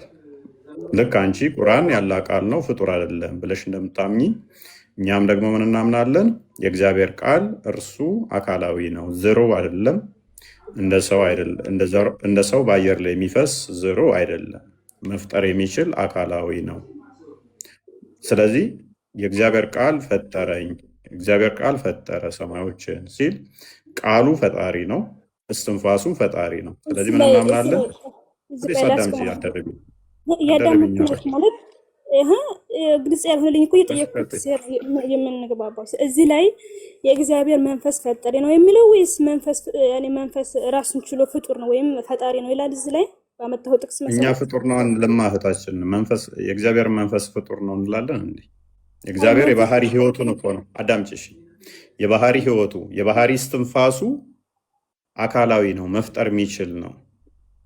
በደንብ አስተውይ። ስለዚህ እግዚአብሔር የአብ የባህሪ ህይወቱ የአብ የባህሪ እስትንፋሱ ፍጡር ሳይሆን ፈጣሪ ነው፣ የሚፈጥር ነው። ስለዚህ ፈጠረኝ ሲል የአላህ እስትንፋሱ ፍጡር ነው እንደ እህታችን አይደለም። ወደዛ እንሄዳለን። እስልምና ላይ ለመጠቀስ ስለሆነ የምንመጣው። ስለዚህ ተረጋጊ። አዳምጪ። እግዚአብሔር መንፈስና መንፈስ ፈጣሪ ነው ማለት ይለያል ወይስ አይለያይም? ኦኬ እንደዚህ አድርገሽ ነው አንቺ እያሰብሽ ያለሽው። ሶስት የተለያዩ ዲስቲንክት የሆኑ እንደኔ እንደ አንቺና እንደ ታላቁ ጅብሪል እርስ በርሳቸው ማይገናዘቡ እዛ ጋ ቁጭ ያሉ አካላትን እየፈለግሽ ነው። እኛ ምን እናምናለን መሰለሽ? አንዱ በአንዱ ህልው ናቸው፣ በኩነት ይገናዘባሉ ብለን እናምናለን። ስለዚህ አንዱ በአንዱ ህልው መሆናቸውን ስለምናምን አንዲት መለኮት አለች ብለን ስለምናምን በአካል 3 ብንልም በመለኮት 1 ብለን ስለምናምን አንቺ እየጠበቅሽ ያለሽው 3% ዲስቲንክት የሆኑ በማንነትም በምንነትም የተለያዩ የተነጣጠሉ እንደዛ እየጠበቅሽ ስለሆነ ነው። ኤኒዌይስ ክርስቲያን የምታነበው ካለ ቀጥልሽ። እሺ በአካል ስንት ነው? አሁን በተናገርኩት መሰረት በአካል ላንብብልሽ። ያው ምናልባት ይሄ በጣም ግልጽ ይመስለኛል። የጥቅስ መጽሐፈ ጥበብ ምዕራፍ 1 ቁጥር 7 ላይ ምን ይላል መሰለሽ? የእግዚአብሔር ሕይወቱ መንፈስ ቅዱስ በዓለም መልቷልና ዓለምን ሁሉ የፈጠረ እርሱ ነገራቸውን ፈጽሞ ያውቃል ይላል። ስለዚህ የእግዚአብሔር መንፈስ ምንድነው ማለት ነው? ፈጣሪ ነው። ልክ ቃሉ ፈጣሪ እንደሆነ መንፈሱም እንደዚሁ ፈጣሪ ነው፣ ነገር ግን አካላዊ ነው ብለን እኛ እናምናለን። እግዚአብሔርና መንፈሱ ይለያያሉ ወይስ አይለያዩም? እዚህ ላይ በመለኮት አንድ ናቸው። ህይወታችን ማለት እግዚአብሔር የሚለው ውስጥ መንፈስ ቅዱስ አይካተትም ማለት ነው። ያኔ እግዚአብሔር የሚለውና መንፈስ የሚለው የተለያዩ ናቸው። እዚህ ባመጣው ጥቅስ መሰረት ትንሽ ግራ ስለገባኝ ነው። በምንድን ነው ሳይለያዩ ይለያያሉ የምትይው? የእግዚአብሔር ሕይወቱ መንፈስ ቅዱስ በዓለም መልቷልና ዓለምን ሁሉ የፈጠረ እርሱ ነገራቸውን ፈጽሞ ያውቃልና ይላል። እዚህ ላይ የእግዚአብሔር አለና መንፈስ ቅዱስ አለና እግዚአብሔርና መንፈስ ቅዱስ የተለያዩ ናቸው ወይ ነው ጥያቄ። ኦኬ ያለሽ እኛ ሶስት አካል እናምናለን ታላቁ ብሎሽ ነበር ቅድም። ስላሴ ማለት ሶስትነት ብሎ ሲነግርሽ ሎክ በኩርነት አስተምሮ ምን እናምናለን መሰለሽ? ልብ ቃልና እስትንፋስ ብለን እናምናለን። ስለዚህ እግዚአብሔር ወይንም ደግሞ አብ ቃል አለው፣ የባህሪ ቃል አለው። ሚዩት አይደለም፣ ወይንም ደግሞ ልክ እንደ ዲዳ አይደለም። ቃሉም ደግሞ እንደኔና እንዳንቺ ድምፀት አይደለም። የባህሪ ቃል አለው። ያ ቃሉ ፈጣሪ ነው። የአብ የባህሪ ቃሉ ፈጣሪ ነው። አምላካችን ሙት አይደለም፣ እንደ ድንጋይም ግዑዝ አይደለም። የባህሪ ህይወት፣ የባህሪ እስትንፋስ አለው። ያ እስትንፋሱ መንፈስ ቅዱስ ተብሎ ይጠራል። ኦኬ ስለዚህ እስትንፋሰ እግዚአብሔር ተብሎም ይጠራል። ስለዚህ በአዳምጠኛ ፕሊስ አደርብኝ። በአካል ይለያሉ፣ በአካል አንድ ነው ብለን አናምንም። ስለዚህ የባህሪ ህይወቱን መንፈስ ቅዱስ ወይንም እስትንፋሰ እግዚአብሔር ብለን እንጠራለን። የባህሪ ቃሉን ደግሞ የአብ የባህሪ ቃሉን እሱ ወልድ ልጅ ወይንም ደግሞ ቃል ብለን እንጠራዋለን። ይህንን ከተገነዘብሽ፣ ስለዚህ አምላካችን ምን አለው? በደንብ አስተዊ። ሶርሱ አምላካችን ምን አለው? ቃል አለው፣ ህይወት አለው። አምላካችን ያለ ህይወቱ የኖረበት ዘመን የለም፣ ያለ ቃሉ የኖረበት የለም። ስለዚህ ቃሉ ፍጡር አይደለም፣ የባህሪ ህይወቱም ፍጡር አይደለም። ስለዚህ ቃሉ ፈጣሪ ነው። ፕሊስ አንዳደርብኝ። ቃሉ ፈጣሪ ነው፣ የባህሪ ህይወቱም ፈጣሪ ነው። ስለዚህ ሶስት አካል አለ ስንል ከዚህ አንጻር ነው። ለምሳሌ አንቺ አላህ ቃል አለው ብለሽ ታምኛለሽ። ያ ቃሉ ፍጡር ነው ብለሽ ምንድነው ምላሽሽ? ፍጡር አይደለም። ቃሉ ፍጡር ነው። ኦኬ ቃሉ እጁ ነው። ቃሉ እጁ ነው ማለት ቃሉን እጁ ብለን መጥራት እንችላለን። ቃሉና እጁ ይለያያል አይለያየም? ኦኬ ቃሉ እንደኔና እንዳንቺ ዝርው ነው፣ ድምፀት ነው። እኔ አልገባኝም ስጀምር ጥያቄ። እሺ ህይወት አለ አይደል? አምላክሽ ችግር የለውም። ኦኬ አንዴ አምላክሽ ህይወት አለው አይደል? ህያው ነው፣ ሙት አይደለም። አዎ ህያው ነው፣ ዘላለማዊ ነው። ዘላለማዊ ነው፣ ህያው ነው። ያ የባህሪ ህይወቱ እጁ ነው ወይንስ እግሩ ነው ወይስ ይለያል? ለማይነጣጠል ምን እጁ ምናምን። ጎበዝ አየሽ። እናንተ ጋር እጁ ራሱ ስንት እንደሆነ አይታወቅም። እግሩ አንድነት የተሰካካ ነው የተነጣጠለ ነው አይታወቅም። እኛ እናንተ ጋር ይታወቃል ማለት ነው። የኛ ሊስን አንድ አዳምጭ መደረብ ማለት ጥያቄ ነው እኮ ወደ እስልምናው ገባ ከገባ ደግሞ ምን ጥያቄ ያነሳለሁ። ቆንጆ ነው መጠየቅሽ። አየሽ ቆንጆ ነው፣ እንግባባለን። እንደዛ ከሆነ አይ ቲንክ ዮሐንስ ወንጌል ምዕራፍ 14 ላይ ቁጥር 11 ወይም 9 ላይ መልሰዋል። እኔ በአብ እንዳለው አብን በእኔ እንዳለ ይሄንን እመኑ ይላል። እኛ አንዱ በአንዱ ህልው ናቸው ብለን እናምናለን። አሁን ይህንን አንቺ ጋር በጠይቅሽ አመልሽም። እጁና ትከሻው የተገናኘ ነው የተነጣጠለ ብልሽ አመልሽም። እኛ ጋር ግን አንዱ በአንዱ ህልው ናቸው። አንዱ በአንዱ ህልው ናቸው።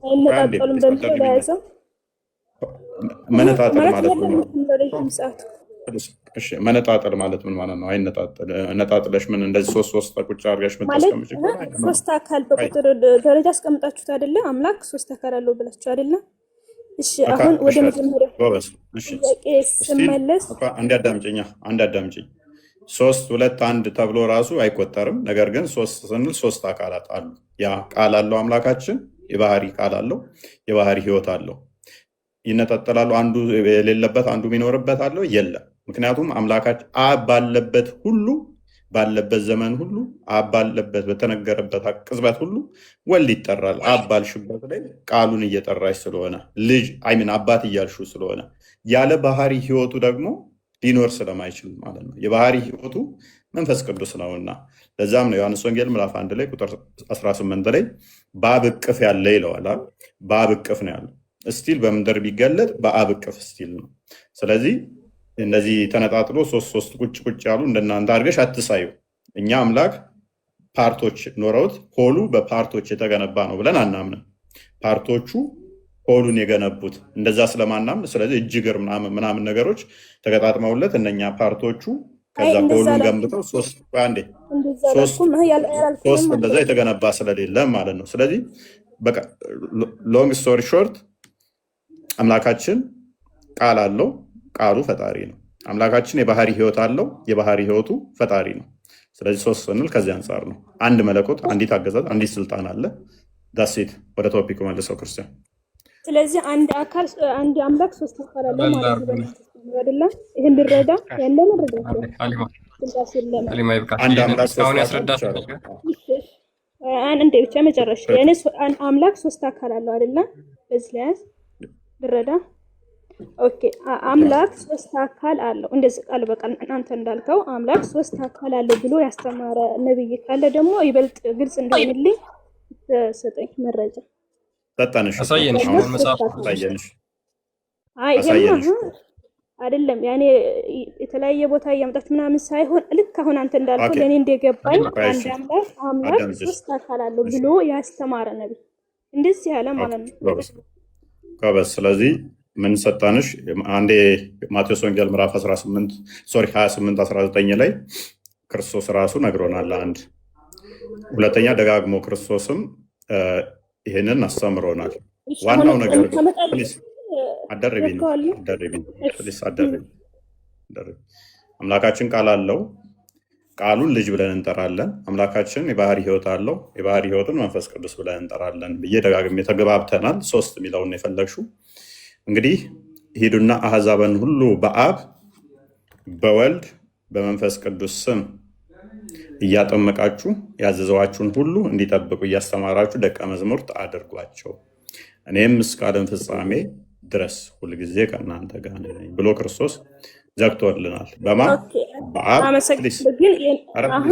የኔ ጥያቄ እኮ አምላክ ሶስት አካል ያለው ማለት ነው። በእናትሽ አዳምጪኝ። በዛው ግን ተዘጋጂ።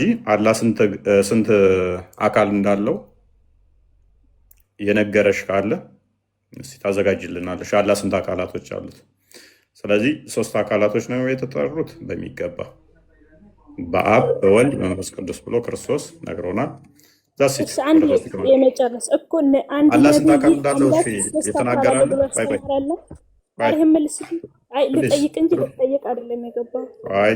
ቆይ ክርስቶስ ነገረን እኮ ነገርኩሽ እኮ ክርስቶስ ራሱ በስጋ የተገለጠው አመሰግናለሁ። የመጨረሻ እኮ ነው። አደርቢ አንዴ በስጋ የተገለጠው ክርስቶስ ነገረን።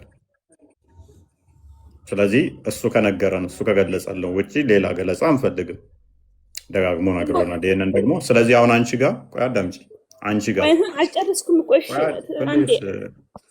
ቆይ ተጀምሮ ያላለቀው አላህ ፕሊስ ተጀምሮ ያላለቀውን አላህ ለምሳሌ ነው ከፍ በይና አንቺ አሁን ቆይ ተረጋጊና ቆይ ፕሊስ እንዲ ለምን ፓኒክ የምታደርጊው?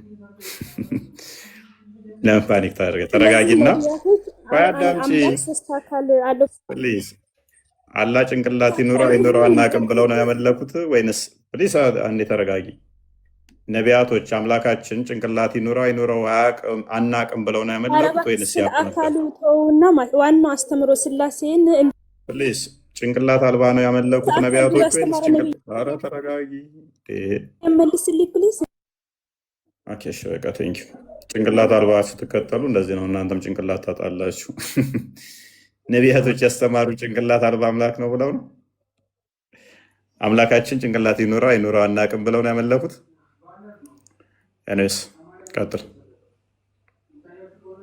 በነገራችን ላይ ሙስሊሞቹ በአላህ በጅብሪል እና በመሐመድ ስም ማለት ይችላሉ።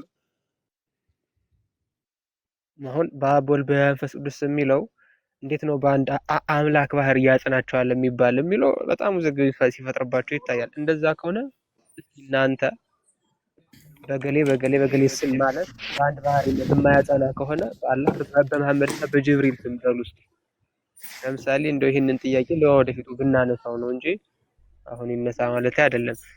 ግን ሙስሊሞቹ አስቡበት። በአላህ ስም በጅብሪል ስም በመሐመድ ስም ብላችሁ መማለም ሆነ ማማተብ እናንተ እዚህ በጸሎታችሁ በሶላታችሁ የምታደርሱትን ያን ረካ ወይም ጁዝ በሱ ማድረስ ትችላላችሁ ወይ? ከዛ ውጭ እንጨርሳለን ማለት ነው። አዎ ካላችሁ ትሪኒታሪያን ትሆናላችሁ፣ አንልም ካላችሁ የኛ ስላሴ ጀስቲፋይድ ይሆናል ማለት ነው። ከዛ ውጭ ወደ ቶፒካችን እንመለስና አንድ ሁለት ሰዎችን እናስተናግድ። ጸይሟ የቅድሟ ልጅ ትመስለኛለች። በታች ነው ወይ ስትባል የወረደችው ልጅ እናስተናግዳት እሷን።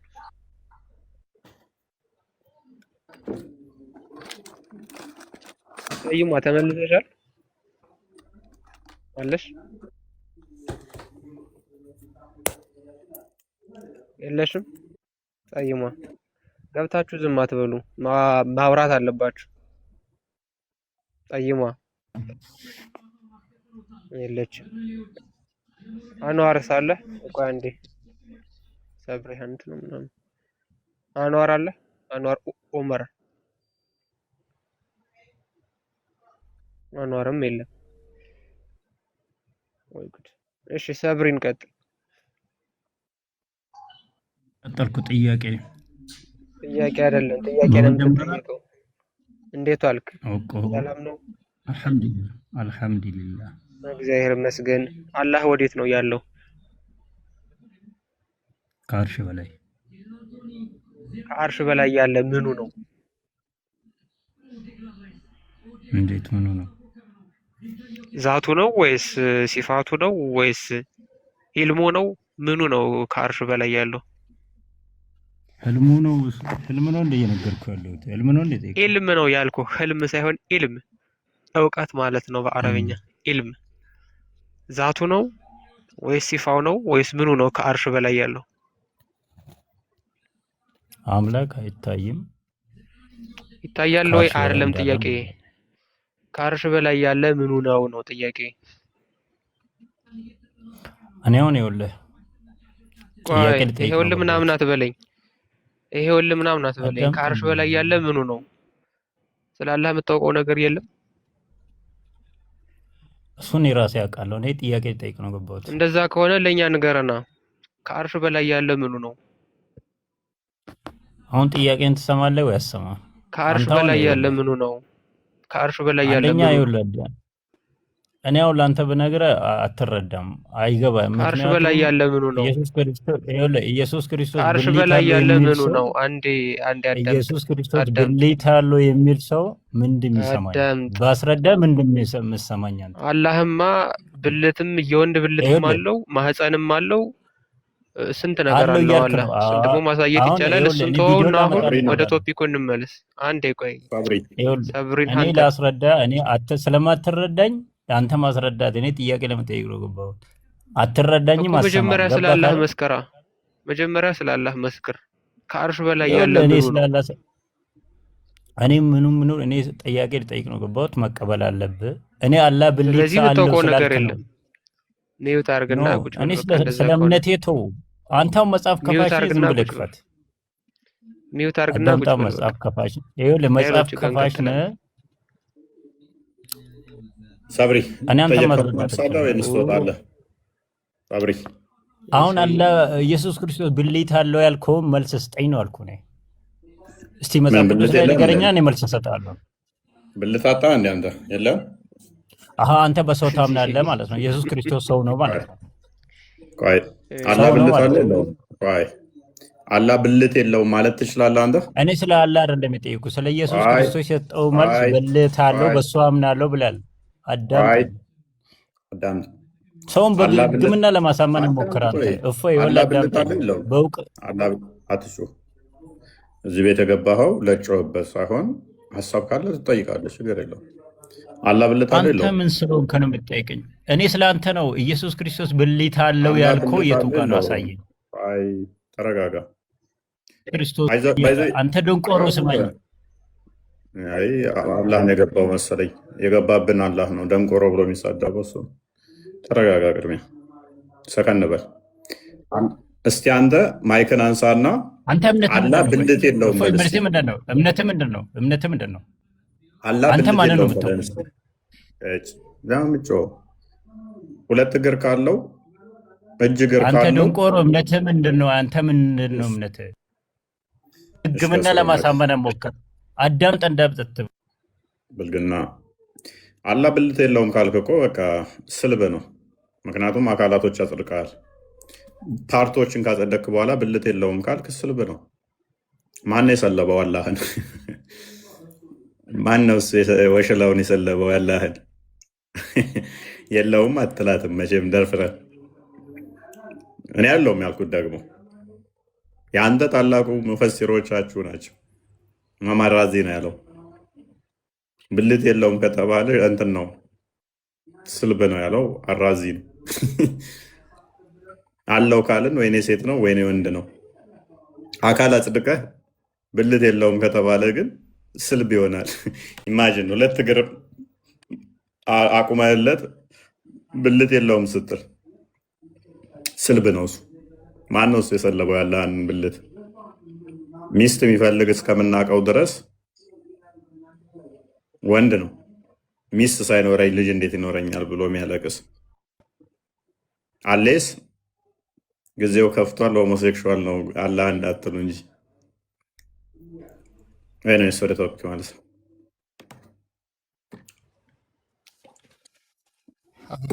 አንዋር ዑመር አለ። ክርስቶስ በስጋ የተገለጠ አምላክ ነው። ክርስቶስ በስጋ የተገለጠ ሕያው አምላክ ነው። ስለኛ የባሪያውን መልክ ይዞ የመጣ ነው። ብልት ሲሉ የምንሸማቀቅ ይመስላቸዋል። ማለት ማንኛውም አካል ብልቶቻችን አንዱ ከአንዱ የሚለዩ አሉ። ሁሉም ከብረው የተፈጠሩ ናቸው። እጃችን ከዓይናችን፣ አፍንጫችን ከጥፍራችን፣ ከእግር ጣታችን የሚለይ አይደለም። በክብር የተፈጠርን እስከሆነ ድረስ እነሱ ብልት ትልቅዬ ጸያፍ አድርገውት ነው የሚቆጥሩት። እና ቆርጣ አጥለውም እንዴ? ለምን አንጠልጥለህ ትዞራለህ? ለምን አንጠልጥለኸው ትዞራለህ? ቆርጣ አጥለው ለውሻ አሰጠውም እንዴ? ናላቸው በዝሙት የዞረ ስለሆነ 4 ፈቅዶለት አንድ ሚስት ያጣ ሁሉ እና አይኑን እና እጁን ሲያየው ደስ ይለዋል፣ ብልቱን ሲያየው ያስጠላዋል ይመስለኛል። እንደዛ አትሁኑ። የትኛውም የሰውነታችን ክፍል በክብር የተፈጠረ ነው። ማይገባ ካደረጋችሁበት ምላሳችሁም ከሆነ ጋንም ሊከታችሁ ይችላል። ቆንጅዬ አይናችሁም ልጠፉበት ትችላላችሁ አላግባብ ከተጠቀማችሁበት። ሰው የትኛውም የሰውነታችን ክፍል በእግዚአብሔር ከብሮ የተፈጠረ እንጂ አንዱ ከአንዱ አካላችን የምንሸማቀቅበት የምናፍርበት አይደለም። የሚያሳፍረው ኃጢአት ስንሰራበት ነው። ይሄ እጃችሁ ከሰራችሁበት ወርቅ ልታፍሱበት ትችላላችሁ። ከሰረቃችሁበት ከርቸሌ ልገቡበት ትችላላችሁ። ከሰጣችሁበት ከመጸወታችሁበት ገነን ልገቡበት ትችላላችሁ። ከዘረፋችሁበት ከነጠቃችሁበት ጋነም ሊከታችሁ ይችላል። ይሄ ምላሳችሁ እልል ካላችሁበት፣ ፈጣሪን ካመሰገናችሁበት በረከትን ልበሉበት፣ ገነን ልገቡበት ትችላላችሁ። ይሄን አንደበታችሁን ከተሳደባችሁበት፣ ከተራገማችሁበት፣ ሰውን ከሰው ካጣላችሁበት፣ ወንጀል ከሰራችሁበት ጋነም ትገቡበታላችሁ። ይሄ አይናችሁን አይታችሁ መልካሙን ነገር ካመሰገናችሁበት፣ መልካም ከሰራችሁበት፣ የወደቁትን ካነሳችሁበት፣ አይታችሁ ከመራችሁበት፣ አይነ ስውሮችን ወደ ቀናው ካመጣችሁበት ጥሩ ነገር ልታገኙበት ትችላላችሁ። ይሄን አይናችሁን ተጠቅማችሁ ግን ዝሙትን ወይንም ደግሞ ሌብነትን ወይንም ደግሞ ክፋትን በአይናችሁ ከሰራችሁ መጥፊያችሁ ሊሆን ይችላል። የትኛውም የሰውነት አካላችሁ ብልታችሁም ጭምር በጤናማ ሁኔታ አንድ ለአንድ ተወስናችሁ አግብታችሁ ወልዳችሁ ጤናማ ልጅ፣ ካህን፣ ጳጳስ፣ ሞሎክሴ፣ አገር መሪ ልትወልዱበት ትችላላችሁ። አላግባብ ካደረጋችሁት ግን ሜይ ቢ በየቦታው ወልዳችሁ ሜዳ ላይ የምጥሉት ከሆነ እናትየዋን በረንዳ ወጣ ልጁን በረንዳ ላይ ወድቆ መስትሽ ሚስብ እንትን ሚል እሱም ልጁም ተበላሽቶ እናንተም ተበላሽታችሁ እናንተም ትጠይቁበታላችሁ፣ ልጁንም እናትየዋንም ትጎዱበታላችሁ። ስለዚህ የትኛውም የሰውነታችሁ ክፍል እግዚአብሔር አክብሮ ነው የፈጠረው። አንዱ ከአንዱ ሚናቅ፣ አንዱ ከአንዱ ዋው የሚባል አይደለም። በክብር የተፈጠርን እኛ የክርስቶስ ቤተ መቅደስ ነን። የክርስቶስ እኛ ራሳችን አይደለም ክርስቶስ እኛ ራሳችን የተጠመቅንና ክርስቶስን የለበስን የክርስቶስ ብልቶች ነን። እኛ ራሳችን አንዳችን ለአንዳችን የምንተሳሰብ የከበርን እንደ ማንኛውም ተራ ፍጡር አይደለም። ክቡር ነን እኛ ሰዎች ስንባል። ስለዚህ በአካላችን ልንሸማቀቅበት አይገባም። አልባሌ ካደረጋችሁበት ግን ሊያሳፍር ይችላል።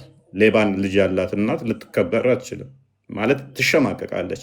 ምንም እንኳን እሷ ሌባ ባትሆንም በልጇ ሌብነት የልጇ እጅ ጤናማ ስላልሆነ እና እንደዛ ነው። ኔስ ቀጥሉ።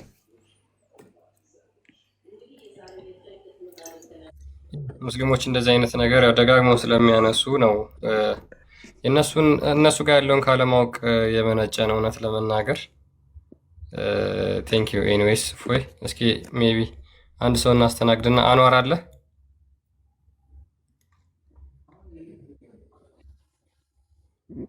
አንዋር ካሊድ ቅድም ስለተሰጠ እድል ሰዓድ አለሽ ሰዓዲ አለሁኝ። እንዴት ናችሁ? ሰላም ነው። እንኳን ደህና መጣሽ። እንኳን ደህና ቆያችሁኝ። ጥያቄ ነበረኝ። ኦኬ ሜቢ እስኪ እኛ ጥያቄ የነበረው የአላህ አርሽ ላይ ነበርና አላህ አርሽን መቼ ነው የፈጠረው? ነው መጀመሪያ እኔ ጠይቅ አይደል የገባሁት። እኔ መልስልኝና ከዛ መልስልሃለሁ። ስለ አላህ አርሽ ተምራችኋል? ተምረናል። አዎ ኢየሱስ አምላክ አምልኩኝ ያለበትን ቦታ ታሳየኝ ትችላለህ? አንዴ ስለ አላህ አርሽ ምን ተብላችሁ ነው የተማራችሁት? መቼ ነው የተፈጠረው? ለምንድን ነው የሚጠቅመው? አይደለም እኔ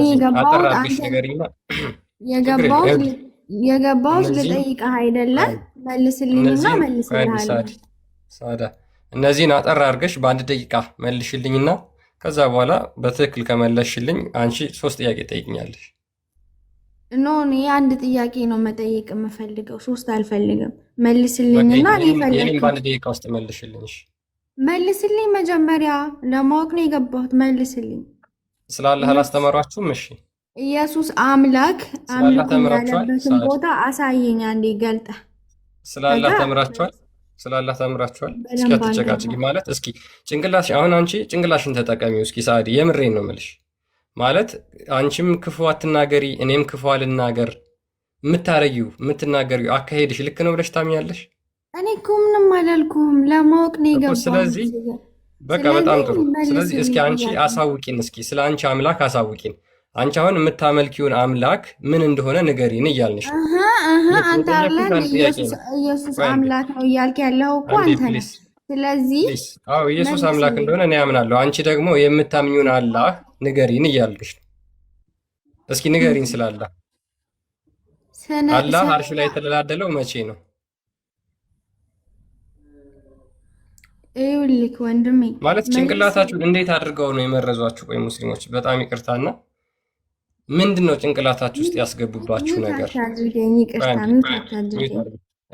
እኩል እንደ ዶሮ አትጩሂ ሳዲ፣ ውሾች ናቸው እኩል የሚጮሁት። ስለዚህ እኔ ሳወራ ቢያንስ እኔን በትዕግስት አዳምጭኝና ከዛ በኋላ ደግሞ አንቺ ትቀጥያለሽ።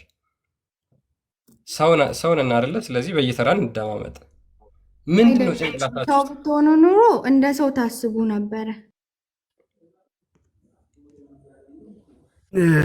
ሳዳታችን እኔ አንድ ግራ የገባኝ ነገር ከቅድም ጀምሮ የሚመልስ የለም ክርስቲያን እና በእስልምናቸው ጥርጣሬ ያለባቸው ትክክለኛ መንገድ እንዳልሆነ ያውቃሉ ማለት ነው። ከራሳቸው እምነት በላይ ስለ ሰው እምነት ለመናገር ለማወቅ ያላቸው ጉጉት በጣም ነው የሚያስደንቀው። ስለ ራሳቸው ግን ምንም አያውቁም። አስበዋል። አንተ ትክክል አይደለም ስህተት ነው ብለህ የምትንቀው እምነት ስለ ጣዖት እምነት ሄደህ ስለ እነሱ ንገሩኝ ልጠይቅ ትላለህ ወይ ደግሞ ስለ እነሱ ማብራሪያ ትፈልጋለህ ወይንስ ያንን ጣዖት አምላኪ ስለ ራስህ እምነት ነግረህ ታመጣዋለህ? ይህ ነው በቃ ሙስሊሞች ጋር ያየሁት ምንድን ነው ስለ እምነታቸው ስለ አምላካቸው አንድ ደቂቃ ማውራት የሚያውቁት ነገር የለም፣ ግን ብዙ ጥያቄ ያላቸው። የምትማሩት በቃ ይህንን ነው ማለት ነው። ሌላ ምንም ትምህርት የላችሁም። ሌሎችን ሄዶ መጠየቅ እንጂ ስለ ራሳችሁ የምታውቁት ታሪክ የለም። ይህንን ነው የሚያሳየው ካለኝም ልምድ አሁን ራሱ ባየነው ነገር ማለት ነው። ክርስቲያን ያ ምንም ጥያቄ የለውም እንደዛ ካልሆነ ካልጫኑባቸው እኮ እንደ ጋሪ ፈረስ የጫኑባቸውን አራግፈው ካልሄዱ እስልምናቸው ውስጥ እነዚህ ሰዎች አይቆዩ። ለዛ ነውና እስኪ ሜቢ ካሊድ ዑመር አለ የገቡት ነው እናስተናግድና። አቤት አንተን ሳይሆን ያኛው አጠገብ ያለው እስልምናቸው ውስጥ እነዚህ ሰዎች ካሊል እያደረከኝ ነው እኮ ቆይ አንዴ አንተን አይደለም አጠገብ ያለው ነው ካሊድ አንዴ ሚውት አድርግ አንተ እኔ ካሊል ዑመር እሺ ይሰማል ይሰማል አላህ አርሹን መቼ ነው የፈጠረው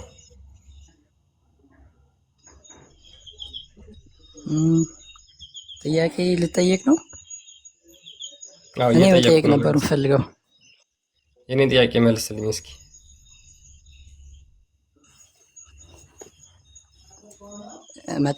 መመለስ እንኳን አልችልም ጥያቄ ነበረኝ ምናልባት ከመለሳችሁ ልዬ ነበር እኔ መመለስ አልችልም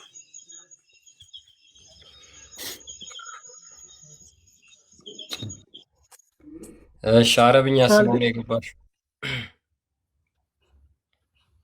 በኢየሱስ ወይኔ እንዴት ነው ግን የምትኖሩት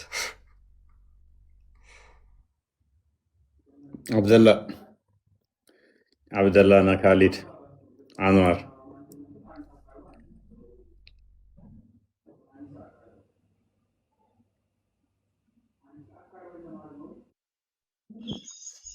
አብደላ አለ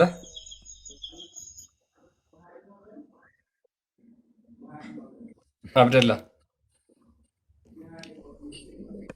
ዛሬ በጣም ከስር ራሱ በጣም ብዙ ሙስሊም ነው ያለው። ሙሉ ገስቱ ሙስሊም ናቸው። ሙሉ ገስቱ ሙስሊም ነው እያየኋቸው እኮ እንዳለ ተደርድረው አንድ የሚመልስ የለም።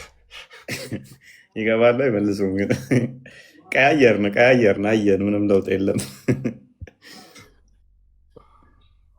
የላኩ ልከው እየጠበቁ ያሉት እንዳለ ሙስሊሞች ናቸው፣ ከመቶ ያላነሰ።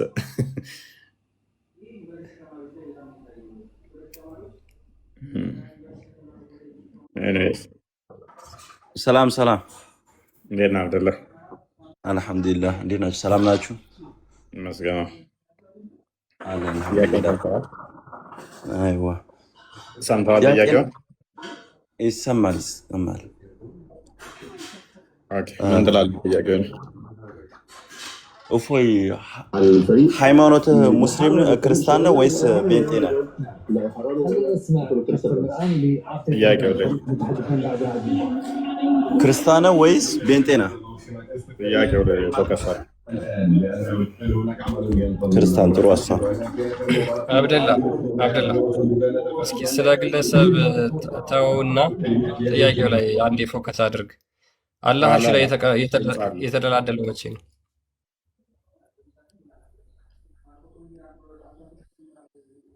አብደላ ከኋላ ሚት አለ፣ እሱን አስተካክል እና ቀጥል።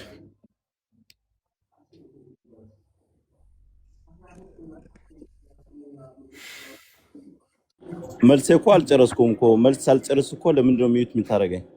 እኔ እኮ በትክክል ያዳመጥኩ ነው። ሳር ጫጫታ አለ ከኋላ፣ ለዛ ነው። ቆይ ልውጣ።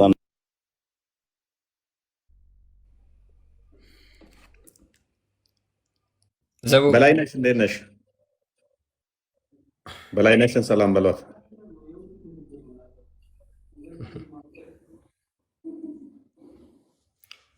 ቤላ ሰላም ብለናል። የምን ቤላ? በላይነሽ ነው እናትና አባቷ ያወጡላት። ቤላ ቢል አማርኛ ስም አለ? እንወራረድ። ቤላ ቢል አማርኛ ስም አለ? እርግጠኛ ነኝ እናትና አባቷ በላይነሽ ብለው ነው ያወጡላት። እሺ እንዴት አመሻችሁላችሁ? ሰላም ብያለሁ። በልዩ በላይነሽ ቡርቴ ምናምን ነገር እንደዛ ነው የአማርኛ ስሞች። ቤላ የሚባል የአማርኛ ስም የለም። ቢላል ሊሆን ይችላል። ምንድነው አንተ ድምጿን እየሰማ ቢላል ይላል። እኔ ደግሞ የተከመረው ፀጉሯን አታይም እንደሚያንስ። እሺ ይኸውልህ፣ እንዴት ናችሁ? ሰላም ብያለሁላችሁ። ግምቴ ግን ትክክል ነው። ምን በላቸው? ከስርም አለ በላይ የሚሄድም አለ። በልዩ በላይነሽ በላይነሽ ነው የሚሆነው። በቃ በላይነሽ። ቤላ የሚባል ስም የለም እንግዲህ። አይ ሀገር በቀል ነው፣ ችግር የለም። ሀገር በቀል ነው ስሜ እኮ በልዩ ነው የሚሆነው። ወይንም ደግሞ በላይነሽ ወይንም ቡርቴ ቡርቴ ነይ ውሃ አምጪ ብሏል። ቡርቴ ውሃ አምጪ። በላይነሽን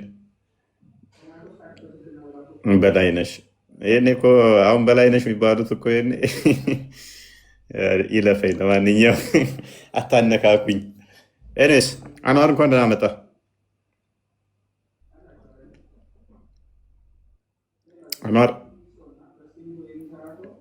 አንዋርን ሸኘው። ካሊድ ዘቡብ እስኪ ትቀበል። እንኳን ደህና መጣ ካሊድ። እንኳን ደህና ቆያችሁ። መልካም። አላህ ከአርሽ በላይ ከሚሉት ነህ? እንዴት ነው?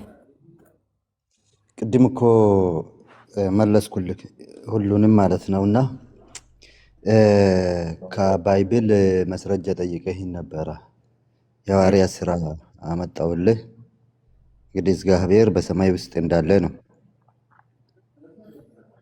እሺ፣ እግዚአብሔር በሰማይ ውስጥ ምን እንዲጠቅምህ ነው ያመጣው? እግዚአብሔር በሰማይ ውስጥ ነው ብለህ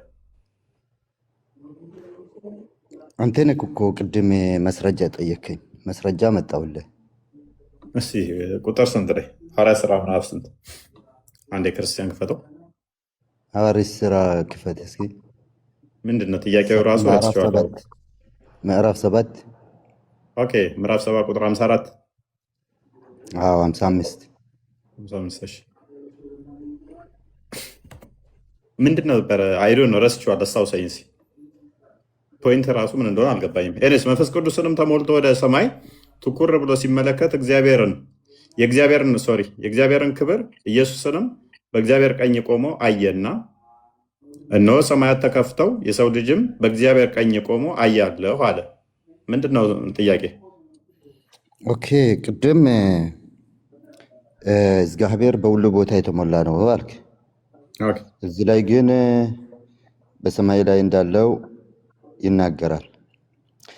እኛ ደግሞ ቁርአናችን አራህማኑ አላል አርሽ እስተዋ ይላል ስንላችሁ እንዴት ከአርሽ በላይ ብቻ ይሆናል ትላላችሁ? ታዲያ እናንተሳ በሰማይ ያለው የተባለው እንደገና ደግሞ በቀኙ ነው፣ በግራ አይደለም። ግራ የለውም፣ ቀኝ ብቻ ነው ያለው። ስለዚህ የእናንተ እግዚአብሔር ራሱ ቀኝ ብቻ ነው ያለው። መልካም። እሺ፣ መንፈስ ቅዱስንም ተሞልቶ መንፈስ ቅዱስ ምንድን ነው እሱ? ወንድማችን መንፈስ ቅዱስ ከስላሴ አንድ አካል ነው ብዬ ነው የሚያስበው እንደምታስተምሩ። ጥሩ ጽቡቅ። ስለዚህ ተሞልቶ ወደ ሰማይ አየ አይደለ? መንፈስ ቅዱስ ፕሬዘንሱ በሱ ጋር ነበር ማለት ነው። መንፈስ ቅዱስ ባለበት ሁሉ ደግሞ አብና ወልዳሉ ማለት ነው። አንዱ በአንዱ ህልው ስለሆኑ ወደ ሰማይ ትኩር ብሎ ሲመለከት ሉክ መንፈስ ቅዱስን ተሞልቶ ነው። መንፈስ ቅዱስ ደግሞ በሁሉ አለ ማለት አብ በሁሉ አለ፣ ወልድ በሁሉ አለ ማለት ነው። ወደ ላይ ቢያ አለ በሱም ተሞልቶም አለ። ኦኬ፣ ሲመለከት የእግዚአብሔርን ክብር ማንን? ኢየሱስን ማለት ነው። የእግዚአብሔር ክብር ኢየሱስ ነው። ዮሐንስ ወንጌል ምዕራፍ 1 ላይ እናየዋለን። እሺ፣ ትኩር ብሎ ሲመለከት የእግዚአብሔርን ክብር ኢየሱስንም በእግዚአብሔር ቀኝ ቆሞ አየና፣ እነሆ ሰማያት ተከፍተው የሰው ልጅ በእግዚአብሔር ቀኝ ቆሞ አያለሁ አለ። ስለዚህ ማንን አየው ማለት ነው? ክርስቶስን አየው። ከዛ ምን አለ? በታላቅ ድምፅም ከፍ አድርግልኝ፣ ትንሽ ከፍ አድርግልኝ። እስጢፋኖስ እንግዲህ እየወገሩት ነው። እየወገሩት በነበረበት ሰዓት ላይ ክርስቶስ መስቀል ላይ ሆኖ ያስተማረውን ዲያቆኑ እስጢፋኖስ በድንጋይ ሲወግሩት ምን አየ? በመጨረሻው ሰዓት በመጨረሻው ቅጽበት ላይ ምን ታየው? ክርስቶስን ታየው ማለት ነው። በእግዚአብሔር ቀኝ ቆሞ ቀኝ ክብርን፣ ስልጣንን ያንን የሚያሳይ እንጂ ዳይሬክሽንን አይደለም ነሰር። ነገር ግን ይሄ መገለጥ ነው። በታላቅ ድምፅም እየጮሁ ጆሮአቸውን ይደፈኑ፣ በአንድ ልብ ሆነውም ወደ እርሱ ሮጡ። ከከተማም ወደ ውጭ አውጥተው ወገሩት። ምስክሮቹም ልብሳቸውን ሳውል በሚባል በአንድ ጎበዝ አጠገብ አኖሩ። እስጢፋኖስም ጌታ ኢየሱስ ሆይ ነፍሴን ተቀበል ብሎ ሲጣራ ይወግሩት ነበር። ተንበርክኮም ጌታ ሆይ ይህን ኃጢአታቸውን አትቁጠር ብሎ በታላቅ ድምፅ ጮሆ ይህንንም ብሎ አንቀላፋ። ሳኦል በእርሱ መገደል ተስማምቶ ነበር። ስለዚህ እስጢፋኖስ ሲገደል ነፍሱን እንዲቀበለው ለጌታ አደራ ሰጠ። ጌታን በታላቅ ክብር አይቶታል። በእግዚአብሔር ቀኝ ቆሞ አየው። ማን? ክርስቶስን አየው። ያ በመስቀል ላይ ስለኛ ስለአንተ የተሰቀለልን በመስቀል ላይም ሆኖ ኃጢአታቸውን ይቅር በላቸው ብሎ ራሱ ኃጢአት ይቅር የሚለው ኃጢአት ይቅር ማለት እንዳለብን ወይንም ደግሞ ይቅር በላቸው ብለን እኛም መጸለይ እንዳለብን ያስተማረን ክርስቶስ እስጢፋኖስ በተመሳሳይ ሲወገር ኃጢአታቸውን ይቅር በላቸው ሲል ለክርስቶስ ክርስቶስን በውግራቱ ላይ ሲመለከተው ነበረ። ዮሐንስ ወንጌል ምዕራፍ 1 ላይ ቁጥር 14 አንድ ይክፈተው። ክብሩን እንዴት አስቀድሞ ዮሐንስም እንዳየው ያ ክብሩን እንዳየ ነው ይናገረዋል ማለት ነው። ቁጥር 14 ላይ እንደዚህ ይላል፣ ቃልም ሥጋ ሆነ ጸጋና እውነትንም ተሞልቶ በእኛ አደረ፣ አንድ ልጅም ከአባቱ ዘንድ እንዳለ ክብር የሆነው ክብሩን አየ። ስለዚህ በታላቅ ክብር አይቶታል። ያ ክብሩ አንድ ልጁ የአብ ልጅ ክርስቶስ በስጋ ተገልጦ ያየው መገለጥ ነው። ይሄ በመገለጥ ነው እንጂ አምላክ መንፈስ ነው ብለን ነው የምናምነው። ሉቃስ ወንጌል ምዕራፍ 24 ቁጥር 39 አንድ ቼክ አድርግልኝ። ዮሐንስ ወንጌል ምዕራፍ 4 ላይ ቁጥር 24 እንደሚናገረው ክርስቶስ እግዚአብሔር መንፈስ ነው። ያ መንፈስ የሚሰገድለት በእውነትና በመንፈስ ነው። እኔ ራሴ እንደሆነው እጆቼንና እግሮቼን እዩ፣ በእኔ እንደምታዩት መንፈስ ስጋና አጥንት የለውም እና እኔ እንዳሳችሁ እዩ አላቸው። መንፈስ የሚዳሰስ የሚነካ የሚታይ እንደዚህ ኮፐራል የሆነ አካል ያለው የሆነ የሚወሰን አይደለም። ስለዚህ እስጢፋኖስ ያየው በመገለጥ ነው፣ ሪቪሌሽን ነው። እሱንም ክርስቶስን አየው ማለት ነው። አምላክ መሆኑንም እዛው ማመን አለብህ። ይህን ክፍል ስጠቅስ ማመን አለብህ። ክርስቶስ ነፍስን የሚቀበል ነፍስ የሚቀበለው እንደ እስልምና ማን ነው? ነፍስ የሚያወጣ የሚቀበል ማን ነው?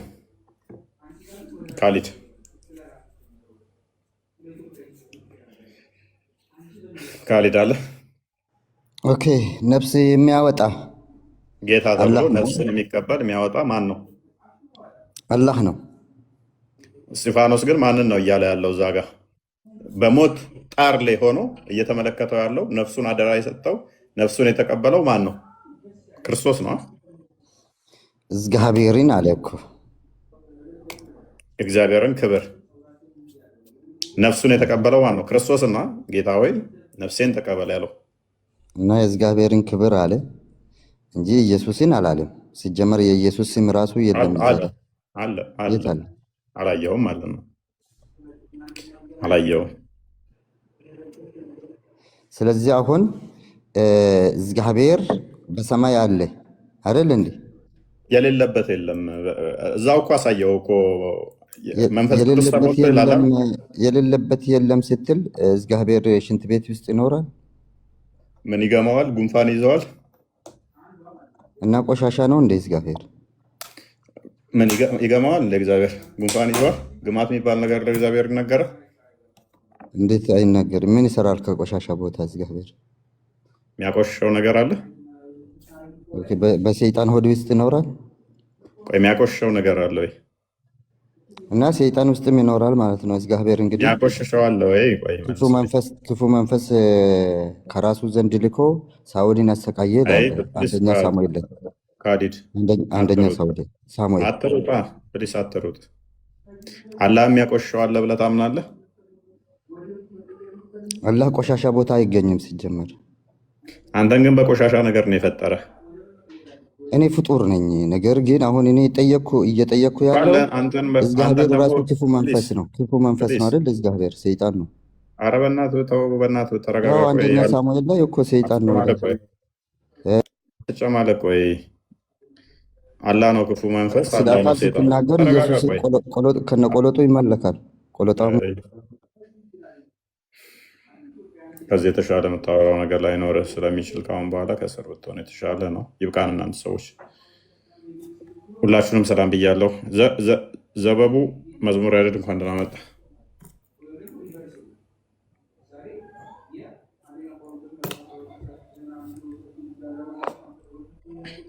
ፎይ እንዴት ናችሁ? አልተመቸኝም፣ እየሰማሁ ነበር ግን ለማውራት ሰላም። ኦኬ ዲያቆን እየቀጥል ታቢኒ ቀጥል ረበሽኩ። ይቅርታ ሶሪ። ልጅ ምልክት አድርጉና አታስገቡት። በጣም ባለጌ ተሳዳቢ ስድ ነው። ለማወቅም ሳይሆን ኦልሞስት ለመሳደብና እንትን ለማለት ነው የሚገቡ እና ውስጡ ቤታችሁ ገብታችሁ ብታዩ በጣም የሚዘገንን ነገር ነው የሚናገረው እና ፕሊስ አታስገቡት። ከዛ በተረፈ እንግዲህ እግዚአብሔር በሰማይ ነው ብሎ ሐዋርያት ሥራን አምጥቶ ኢየሱስ ክርስቶስ አምላክ መሆኑን መስክሮ ነው የወጣው።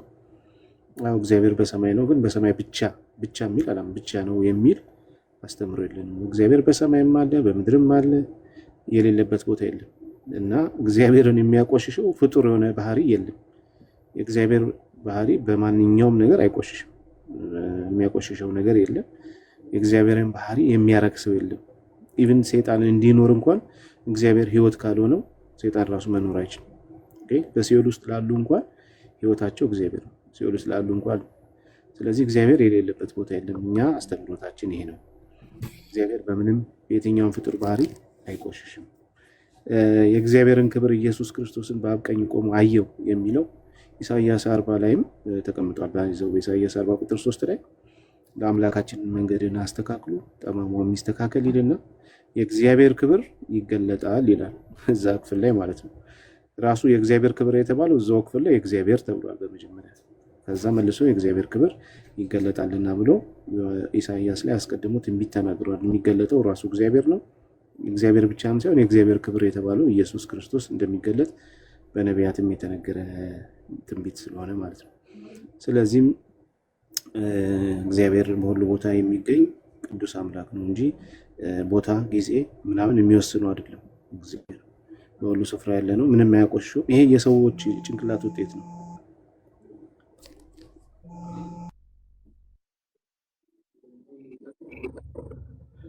ቢኒ ስልገባበት መሰለኝ። ቢኒ እስኪመለስ ቶሎ ሀሳብ ልስጥ። ፎይም እየደከመ ከሆነ ፎይ ሰላም ብያለሁ። ሁላችሁንም ሰላም ለሁላችሁ። እኔ እግዚአብሔር ሰላም ከኔም ከእናንተ ጋር ይሁን። ሙስሊም ወንድሞቻችን፣ እናቶቻችን፣ ወገኖቻችን ሰላም ብያለሁ። ሁለት ነገር ብቻ ላስቀምጥ ፎይ።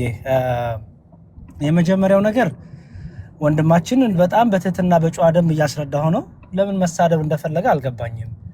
በጣም በጨዋ ደንብ ነው እያስረዳ ያለውና ወደ ስድብ ለምን እንደሄደ አልገባኝም። ጥያቄውን ስለመለስክለት ተናዶ ነው ተበሳጭቶ ነው I have no idea። ግን ፕሊዝ ሰው እድል ሰጥቶ ሲያናግራችሁ፣ በጣም በትህትና ሰው ሲያናግራችሁ፣ አክብሮ ሲያናግራችሁ ተጠቀሙበት ያን እድል። ዝም ብሎ ወደ ስድብ ምናምን መሄዱ I don't think fair አይደለም።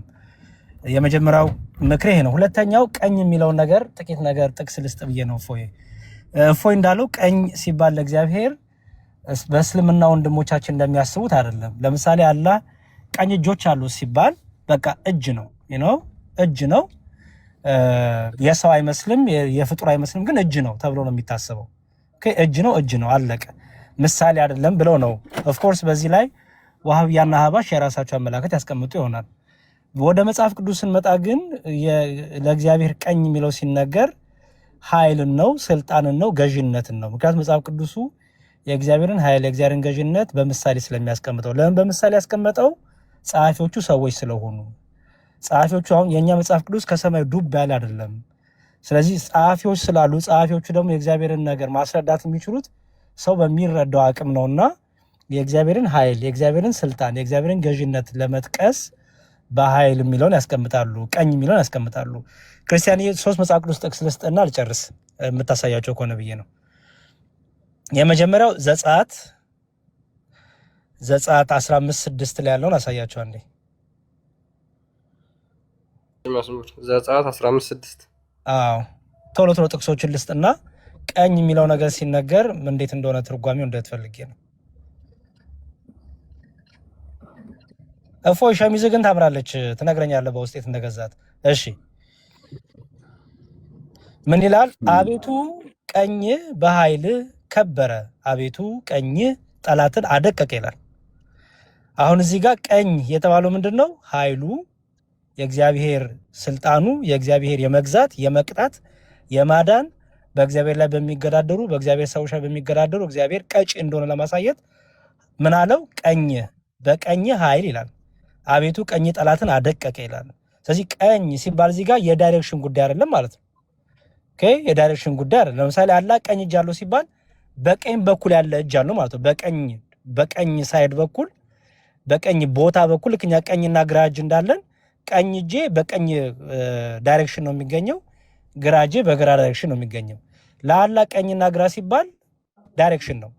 ለእግዚአብሔር ግን ቀኝ ሲባል ግን ዳይሬክሽን አይደለም፣ ይልቅ ኃይል ነው፣ ስልጣን ነው፣ ገዥነትን የሚያሳይ ነው ማለት ነው። ዘጸአት 15:6ን ያዛችሁ። ቀጥሎ ደግሞ መዝሙረ ዳዊት መዝሙር 118 ቁጥር 16 መዝሙር 118 ቁጥር 16 እሺ ምን ይላል? የእግዚአብሔር ቀኝ ከፍ ከፍ አደረገችኝ፣ የእግዚአብሔር ቀኝ ኃይልን አደረገች ይላል። የእግዚአብሔር ቀኝ ምን አደረገች? ከፍ ከፍ አደረገች። የእግዚአብሔር ቀኝ ምን አደረገች? ኃይል አደረገች ይላል። ስለዚህ ቀኝ ሲባል ለእግዚአብሔር አሁን ምን ማለት ነው? ኃይል ስልጣን ነው እንጂ የዳይሬክሽን ጉዳይ አይደለም። ለምሳሌ እግዚአብሔር በቀኝ እጁ አደቀቃቸው ሲባል እግዚአብሔር ቀኝ እጅ ያለው ማለት ሳይሆን በኃይሉ በብርታቱ አደቀቃቸው አጠፋቸው ማለት ነው። እሺ የመጨረሻው ጥቅሴ ትንቢተ ኢሳይያስ ምዕራፍ 41 ቁጥር 13 ትንቢተ ኢሳይያስ ምዕራፍ 41 ቁጥር 13